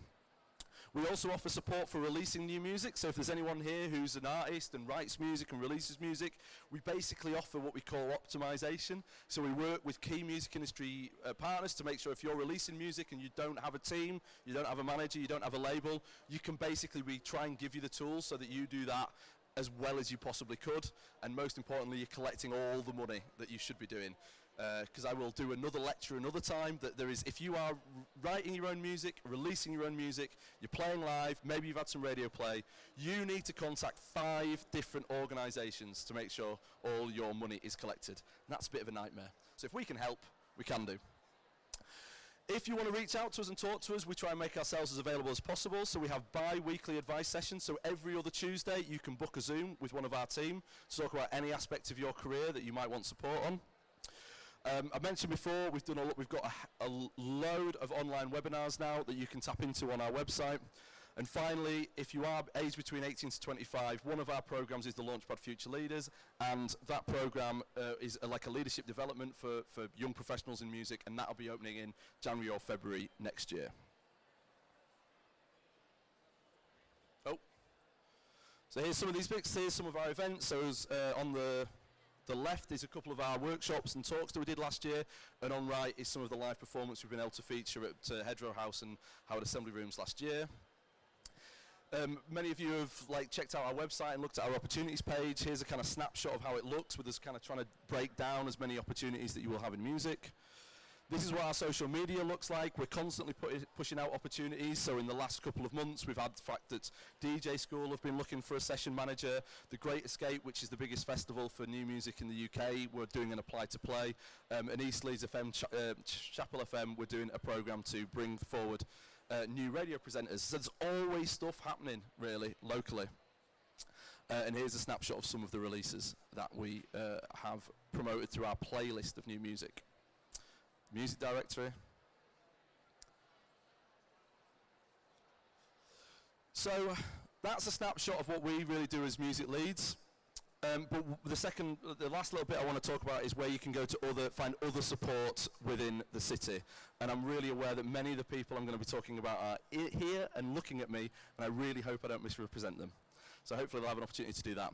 So one of the core groups that supports young people in the city is Leeds Music Education Partnership. They are literally the glue that holds everyone who works with under 18s in music together. So they work with music in schools, in community and industry. They've got a stall over there. You can find out a bit more of them after this. I think Paul is going to be on the Q&A in a minute too. Yeah. Oh, there we go. In terms of specific career supports, I've tried to split some of the support in terms of what's more around career development and then creative development. So by career, I mean like what are the skills towards building a career. There's a number of fantastic organisations, so again, Come Play With Me's here, and Matilda is going to be on stage in a minute also. But there's loads of great organisations working across the north. So Yorkshire Sound Women Network, the Huddersfield Contemporary Music Festival is happening in the next couple of weeks in Huddersfield, Jazz North, The Sage in Gateshead, Upper North, High Rhythm, Long Division. If any of these organisations have opportunities for people in the room to take advantage of, these are the kind of things that we'll push out through our social media and our resources page. And lots of the artists we work with have benefited from the support, whether it's residentials at The Sage or performance opportunities through High Rhythm and Long Division Festival in Wakefield. In terms of creative support, there's loads of organisations who offer an open access to develop your skills, whether it's around DJing or piano or drum learning that comes up sort of seasonally. Again, a lot of these are connected through Leeds Music Education Partnership, but a lot of them also are there for 18 plus.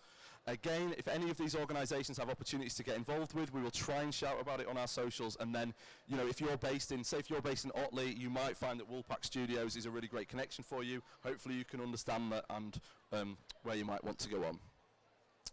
And finally, I'm just going to talk about some of the national organisations that you can reach out for support.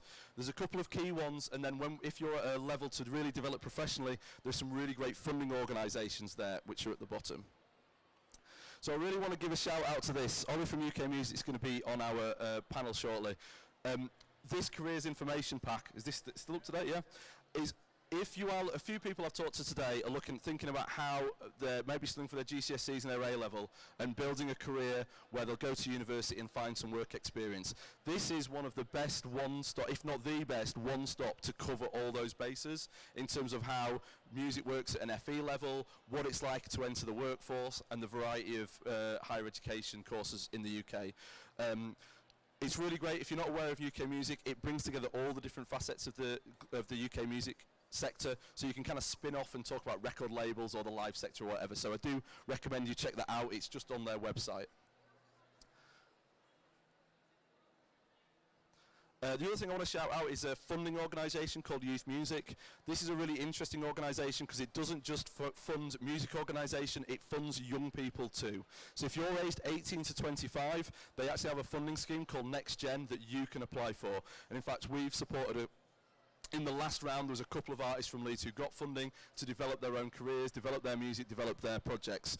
They also fund some amazing organisations in Leeds. Music Leeds, Come Play With Me, DJ School, Chapel FM, I think are all funded by Youth Music, and I'm sure there's some others that I've forgotten as well. So they do have a list of organisations. That map is all their funded organisations across kind of West Central Yorkshire as well. So there might be an organisation that you can tap into to work with them as well.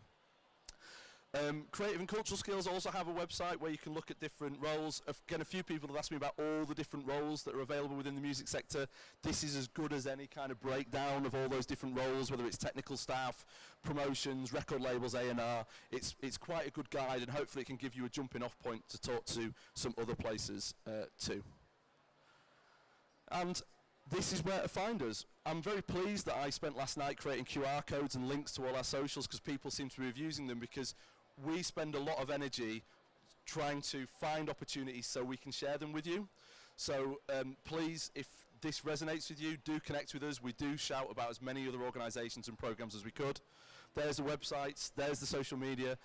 Come and see us over there in a minute and link to us. I hope that's been helpful. Thanks for having us. Thank you very much. That was fantastic. What a supportive organisation for the music industry in Leeds. Thank you. So yeah, please take a seat. So now we're going to invite some other people who are in the music industry in Leeds, and we can have a bit of a chat with them, find out what it's like, and hear some of your questions and answer some of your questions as well. It's been a long day.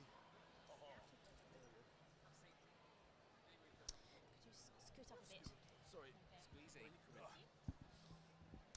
Okay, so we need to remember to introduce the whole panel. So let's just do a quick pass through and tell us what your name is and who you work for. And maybe just tell us why you think that the music industry is a great industry for Leeds, and why a thriving music industry would be a great thing for Leeds. So name, who you work for, and why do you think the music industry would be a great industry to have thriving for Leeds? Hi, so I'm Whiskers from Music Leeds. You just heard from me. I think the music industry is a great thing for Leeds because it can represent so many different parts of society and culture. Whether, again, it's been great today to hear from people who are musicians, or who aren't just musicians, who want to get involved in doing cultural activities and celebrate events, and it's all different kinds of music, basically, there. Great. Thanks. My name is Oliver Morris. I'm with UK Music, which is the body that represents the music industry in the UK. Music is a fantastic career. There's a lot of opportunities. It's a strong career to get into. I know there's some issues but since COVID and that kind of thing, but it's generally a really strong industry and it's growing all the time. It's an exciting industry and I think it brings a lot to a community, brings a lot to individuals. It has loads of benefits and economically it's a viable career. So don't worry about it. Get in there and get involved. Hi, I'm Luke from Leeds City College. I'm the course leader for the music performance programme, and I think music in Leeds is important because it's inclusive and ultimately represents not just young people but a diverse range of people in Leeds, and is important for everybody. Hi everyone, I'm Paula and I'm here from Leeds Music Education Partnership. For me, music is something that I've done since I was a little kid. It gives us an opportunity to be creative, it gives us an opportunity to really feel included and to at the very least to improve our own health and well-being. So having those opportunities for us to support children and young people through music careers is absolutely fantastic. Hi everyone, my name is Matilda. I work for Come Play With Me, which is a music organization in Leeds that supports women and people from marginalized communities. I think music is a great industry to get into, and it's amazing to do it in Leeds because it allows you to, especially as a young person, to just develop like a really wide variety of skills and to get involved like with different creative people, and it allows us to develop culture, to stretch culture, and to create inclusivity as well. Thank you very much. Please keep that. How has it changed your life being in the music industry? You're up. Okay. Well, to be honest, completely. I am originally from Italy, and music for me was a reason to move to another country, which has been, on a personal level, like one of the biggest changes that I've ever gone through, and I think that has made me a more well-rounded person, and I just love it. That's it. I'm not sure that music's changed my life because music has always been a massive part of my life, both from growing up in school. When I left school, I went to uni, did a music degree. I then moved into teaching. So music has always been a massive part of my life. And I think looking at other colleagues that I know, other professionals that I know who don't have music in their life, I think they're the ones that are absolutely missing out. I feel really fortunate that I'm both involved in music professionally and also have it as a hobby. So it's not that it's changed, but it's absolutely important and essential for me.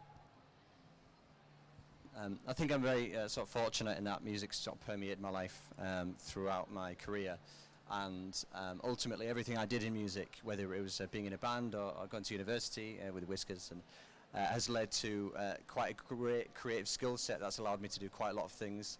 I think that this is kind of one minded idea that having musical skills is going to lead to a path of being a musician, but ultimately a lot of my work now isn't necessarily playing music but doing things alongside that, and ultimately music gave me the confidence to be able to do those things. Okay, thanks. Yeah, for me it's about, because I've been playing since I was like 14, it's about lots of interesting experiences that I might not have had if I wasn't creative or wasn't involved in a creative industry. And to be frank, I've said this to a lot of people today, there's a lot of really nice, genuine, open people in music and the creative industries.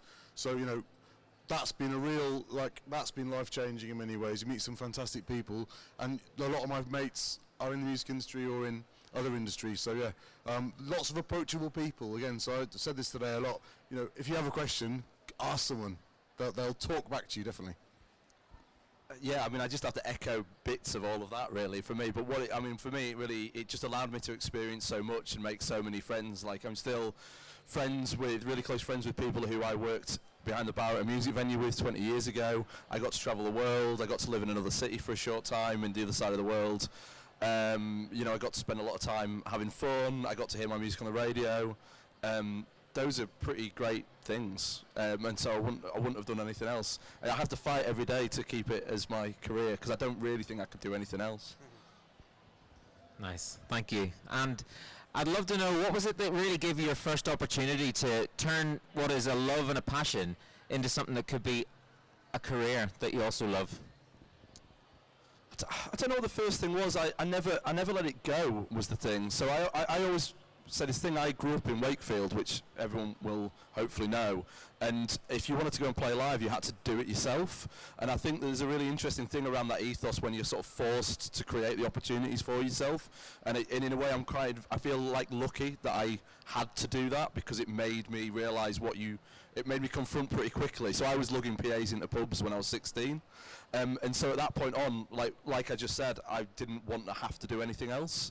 I sort of have grabbed onto that ever since, and have been lucky to be able to sustain it pretty much the whole time. Yeah, music has been a part of my life since I was 14, and actually I didn't really get that I was involved in the industry until I started working at UK Music, which sounds really odd, because I was only 7 years ago, and I've been playing music for like 30 years, so that's a bit strange, I guess. But yeah, because it was so integral to what I was doing, I was always playing gigs, I was helping out get-ins and get-outs to places. It's just always been there, travelling with a band. I didn't really make that imaginative leap that it was a part of my job. It was just something I did. And then UK Music and getting involved with the industry directly as a result made me realise, yes, I'm a part of it. So yeah, it's been an interesting revelation, definitely.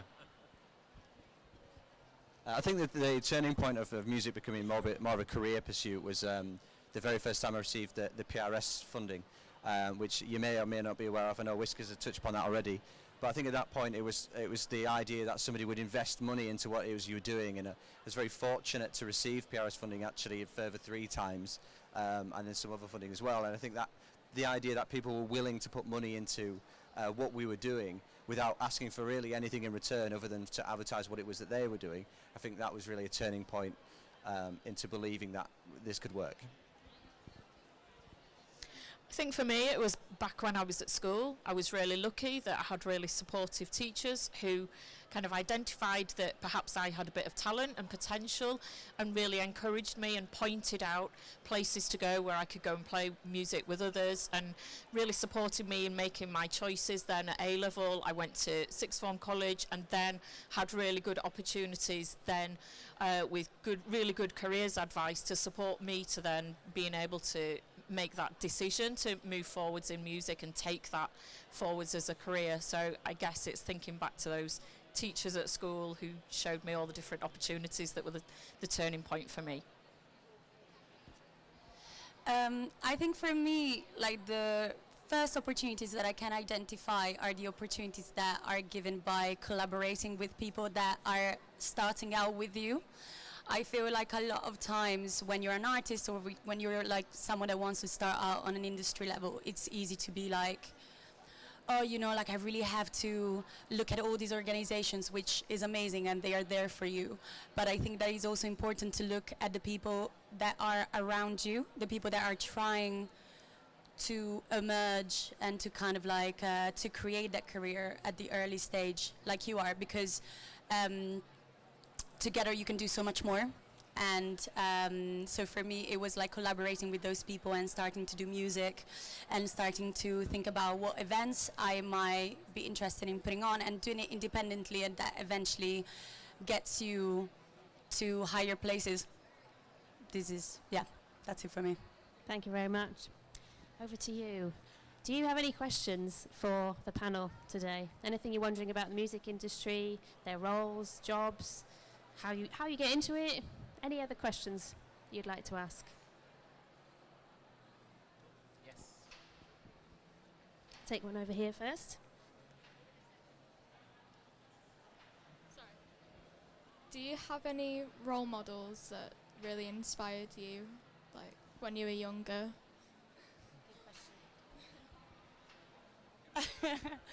I feel like on a musical level, you mean? Just anything. I'm gonna pass what I think about this. Sorry. I guess my role models were my teachers at school. I was perhaps lucky in the school that I went to. It was a really great music department in my secondary school, so it just really inspired me to be able to continue and develop the work that I was doing. I think for me, not so much role models, but I'm very fortunate. My two brothers are also musicians, and I think there was probably an unhealthy amount of competition between us. And because of that, that really propelled us to want to show off in front of each other all the time. And without that, I don't think it'd be where I am today. Thanks. Yeah, I got into doing quite a lot of teaching over the years, and I started out relatively young when I was still sort of finding my feet. And yeah, so role model for me is a lady called Deborah, who basically started to employ me. She gave me a few opportunities to teach a bit, and I ended up working with her on widening participation in a uni, which is a big passion of mine, and leading a module for her. But she gave me the confidence to sort of, so when you do find people that want to invest in you, you know, stick with them because they're amazing, and like, Deb's just made such a difference to my life, genuinely. So yeah, and when you find someone like that, it's like, wow, this is just, you know, the best. So yeah, look out for those occasional angels out there. So I think mine is a bit more of a deep cut, because as I've just said about the being inspired to like do things for yourself, and I think there is a point around creating opportunities in the north and in Leeds that there is a lot of opportunity, but it does involve you like creating a lot of opportunities for yourself. I got a lot of success when I was younger running a record label, and I was really inspired by, you're wearing a Sonic Youth t-shirt, by SST and Sub Pop and Discord and the UK labels like Mute and Rough Trade, and how they kind of came and like fostered artistic expression. So if you're not aware of any of those labels, there's a great book called Our Band Could Be Your Life that feature Sonic Youth and other things, and it's a great story of how there's two books I really like. Our Band Could Be Your Life, which is the story of the US independent music scene in the 80s, and another book called Rip It Up and Start Again, which is the UK music scene in the 80s, and how the kind of independent scene kind of created a counterculture, but also as careers, like people just went, you know, I want to do this, I believe in this is alternative music, I'm going to make it work. And that really inspired me when I was kind of younger that it could be done. Nice. And every musician I've ever met is really expert at sticking at it, you know, because there's this like real tenacity that people have whenever they're getting their career on the road, and that's a life skill irrespective of what you're doing. You know, that ability to stick at something and just like be passionate about it and like really, really stick to your guns, like, no, this is what I love doing, this is what I'm going to do, and that'll just take you super far in any career. Any more questions?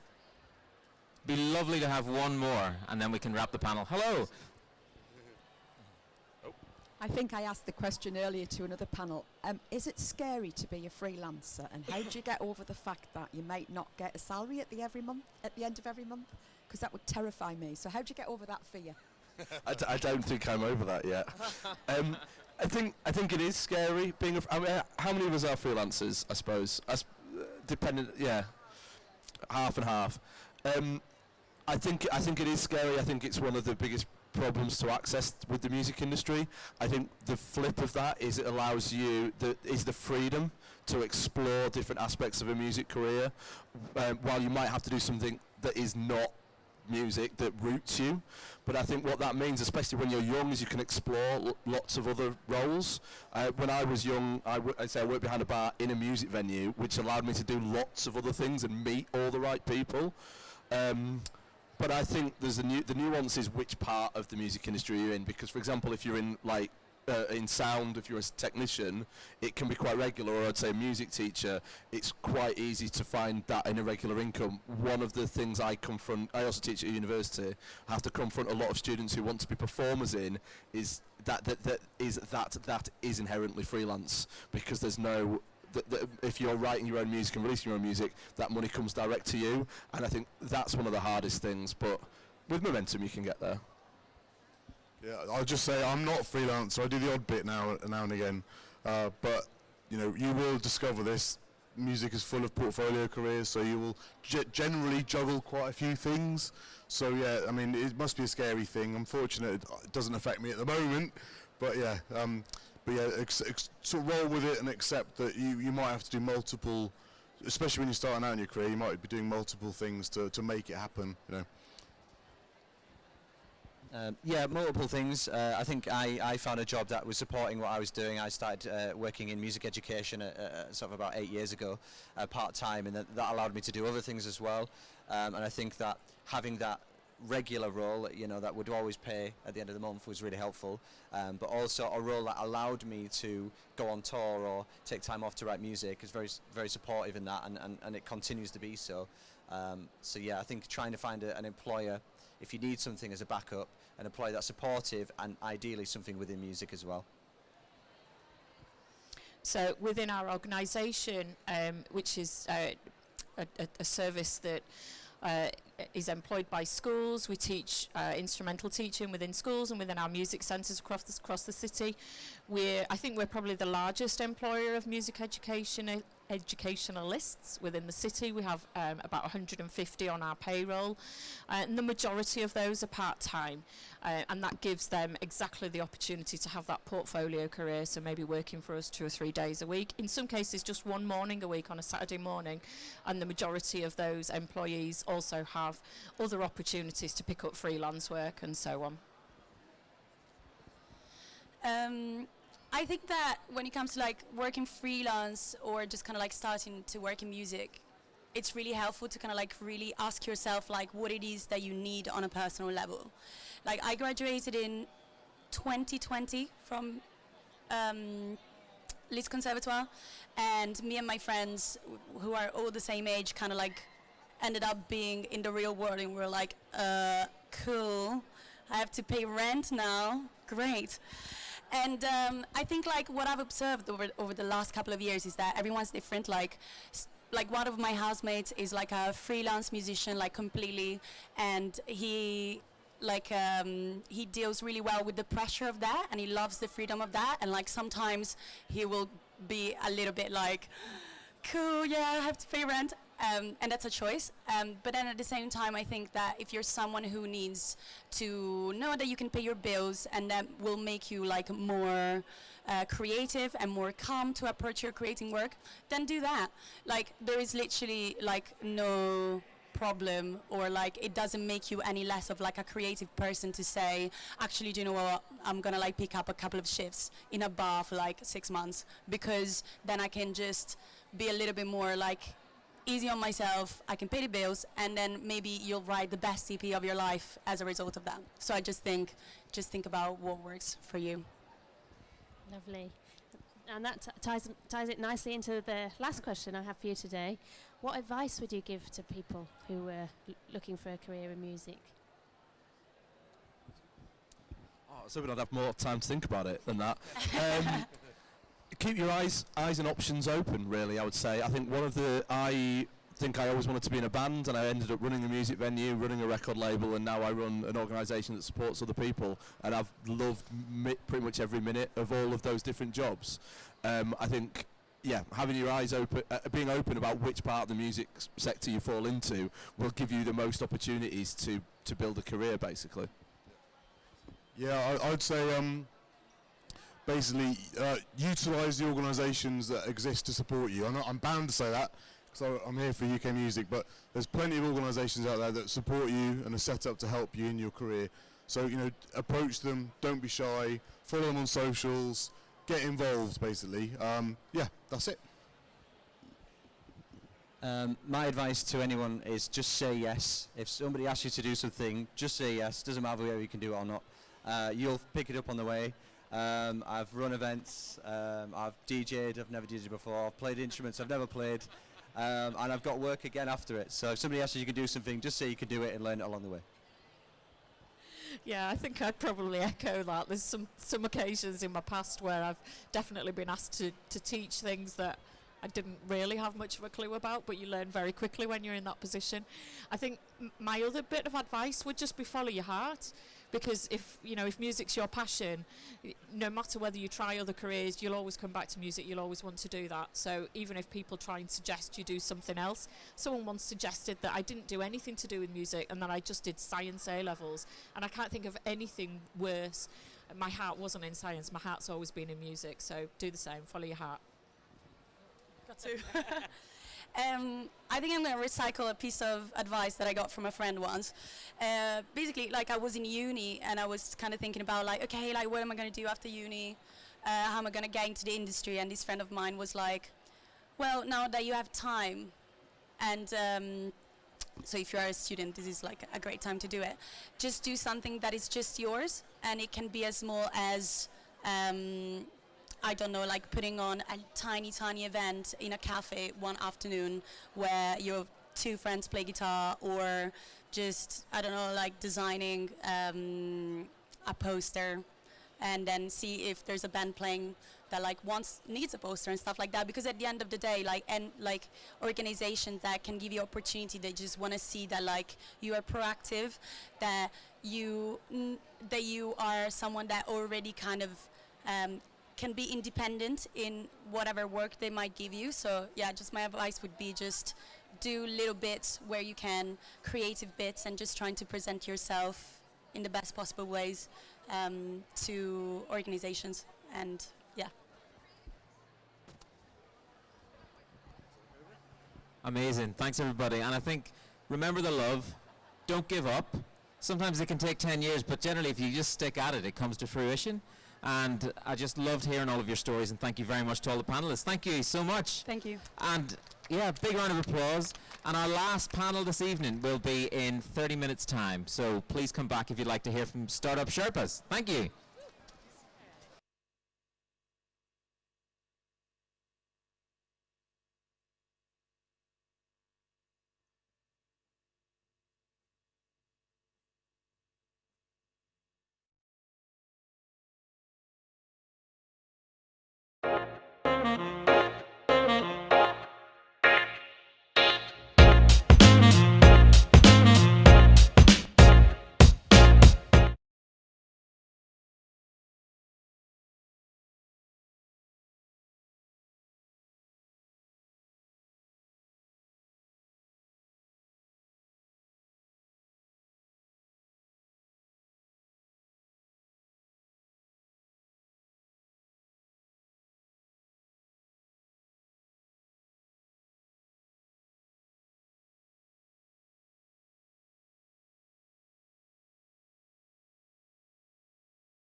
ideas to life.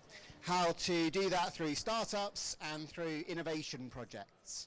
So today I just wanted to talk to you a little bit about how your creativity is actually a really great foundation for being able to do a startup, your own business and your own career in your own hands.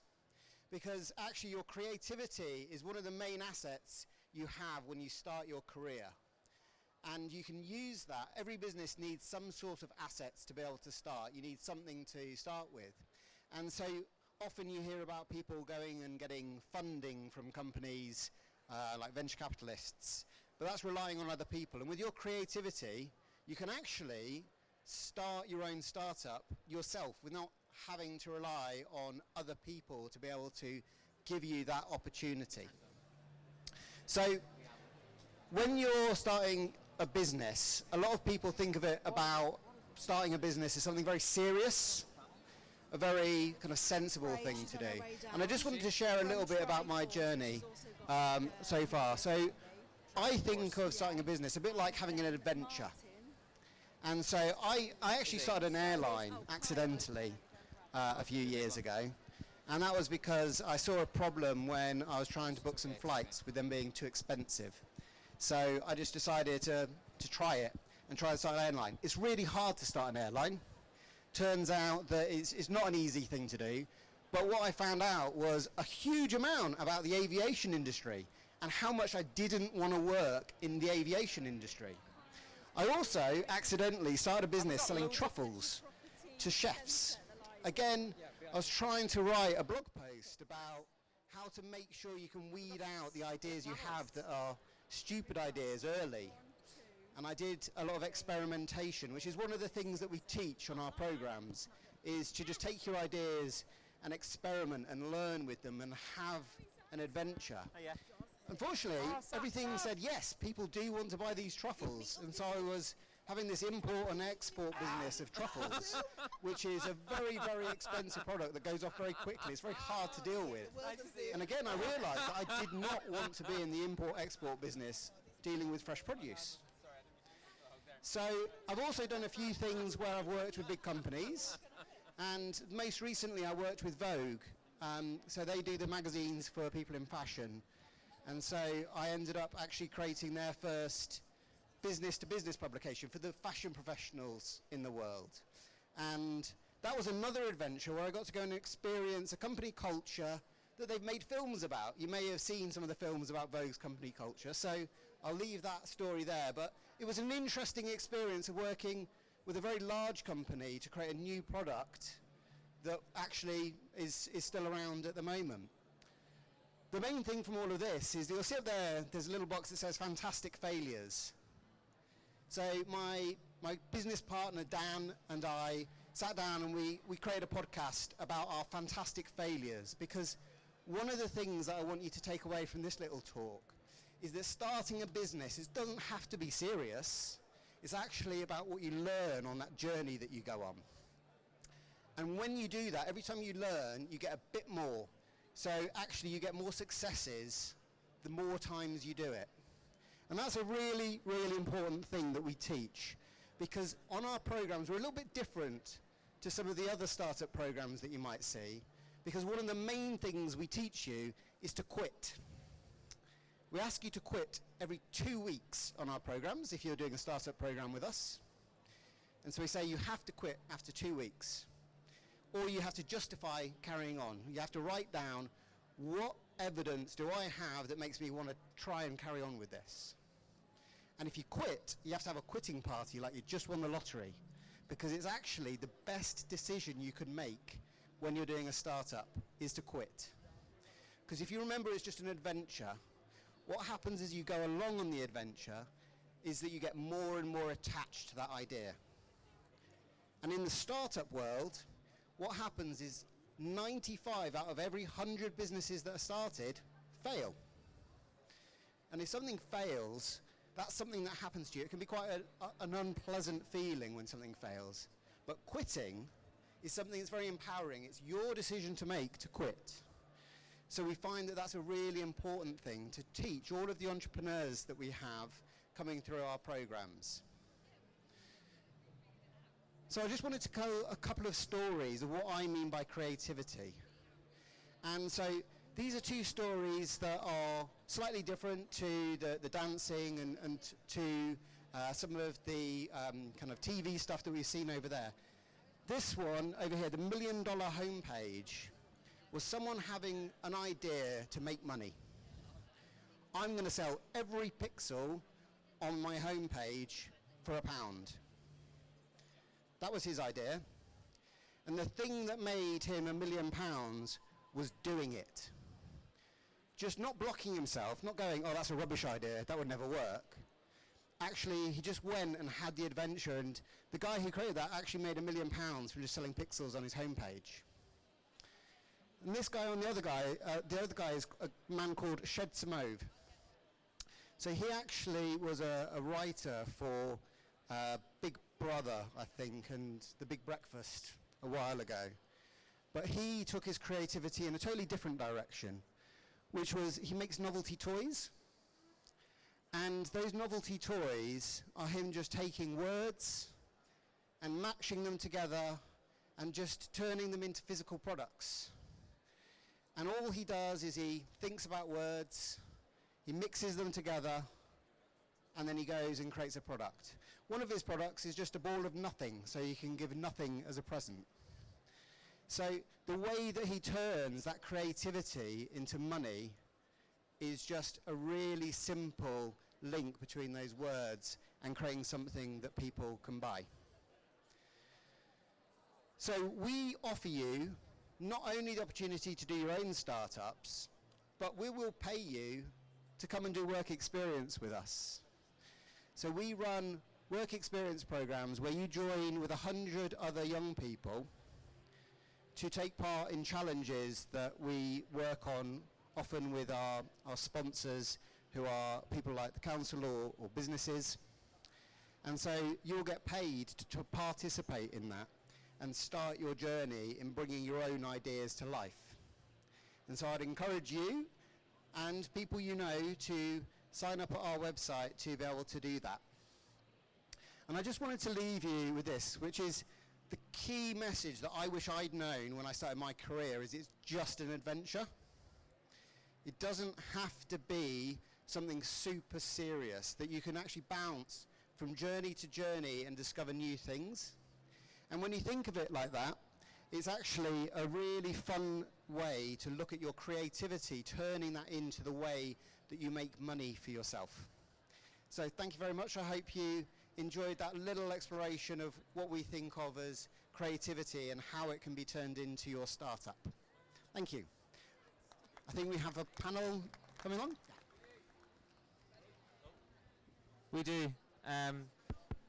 Hello? Yeah, let's get the panel on the stage because we have to finish at 7 or they'll come and take us out in one of those little carts and turn us out into the rain. Who else have we got? Martin? Is it Heather? Heather, Martin, what's the name? Kyle, Sam, can't forget Sam. Hugo. Sam and I have been trying to meet up with each other for a year and a half. We've had numerous Zoom calls and you've even come down to Open Source Arts. And I've not been there. I was like, gutted. Now suddenly we're like, hang on a second.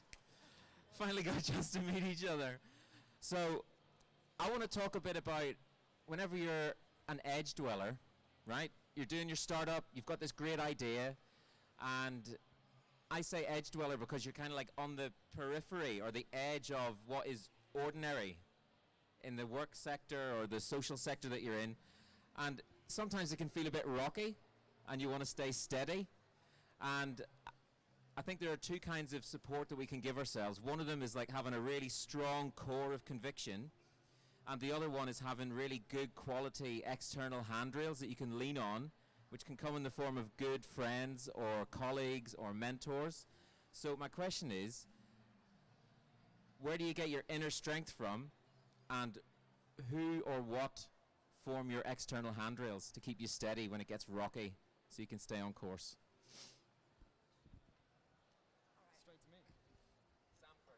Okay, so one of the things that I always did when I first started was I wanted to build my networks, and I always wanted to connect with people who were like me. So one of the things I always did was I wanted to connect with other black women because I wanted to find out about their journey, because it's not an easy journey, especially being based in Yorkshire, who were in the creative sector as a whole, which is how we first met, because you were at Ink Arts, I was at Ink Arts, and it was just a supportive area. So I wanted to start there first and then build outwards. And a lot of the work I used to do is with entry-level people. So it was, how can I connect with others to connect others to other people?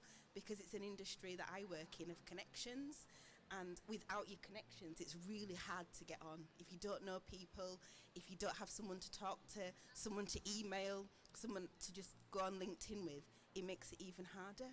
So I would definitely recommend that whatever you want to do, you just connect with people, ask people for a cup of coffee, a Zoom call. 5 minutes is nothing out of somebody's day. So I definitely would recommend it. Yeah, so as a librarian, we talk to loads and loads of startup people, and they often lose their way along the journey at the same time.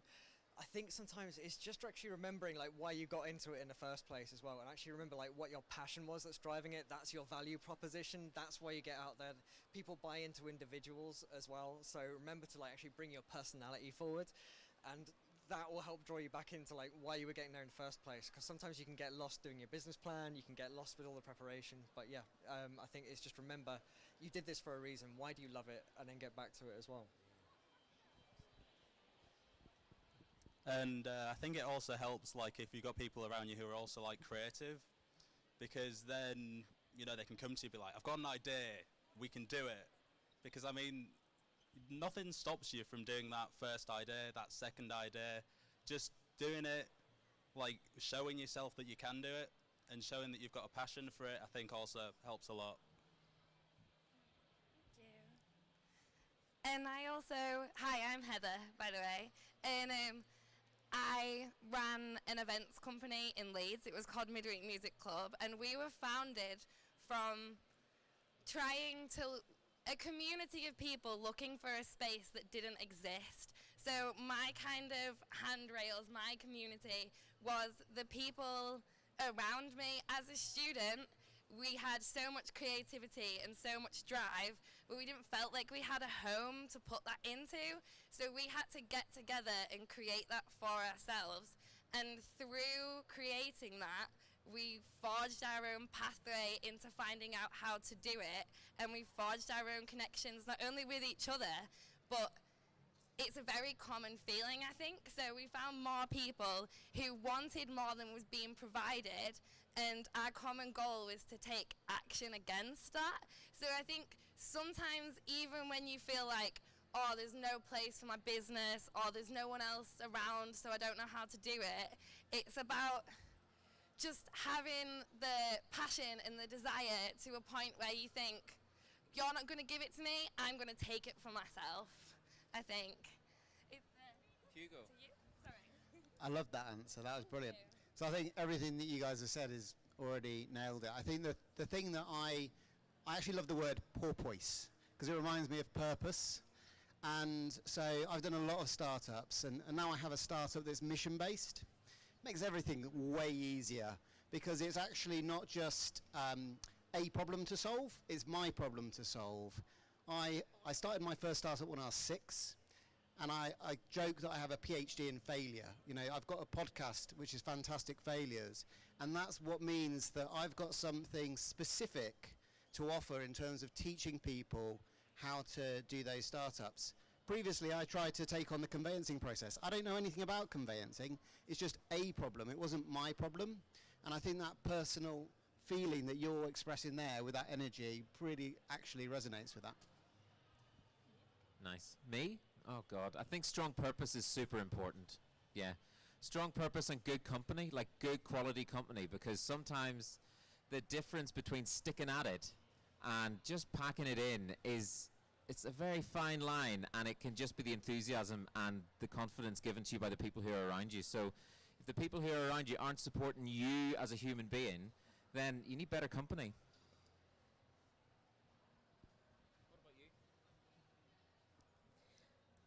We need to say hello. Forgotten to say hello. Well, I'm Myra, and if we could all say say hello and a little bit about what you're working on at the moment. I'm Phil, and I'm working on this panel today. keeping the questions lit until the end, because otherwise we could just all fall asleep. So I'm Kyle, I'm a librarian at the Business and IP Centre in Leeds, so we're in Leeds Central Library, come and have a chat.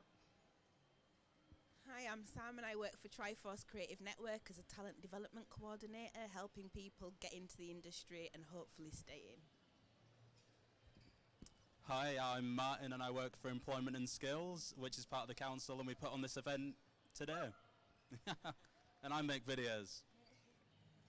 Hi, I'm Heather. I also work in Employment and Skills as an events apprentice, and I work with arts events and venues as a venue manager too. Hopefully I already did. I hope I did.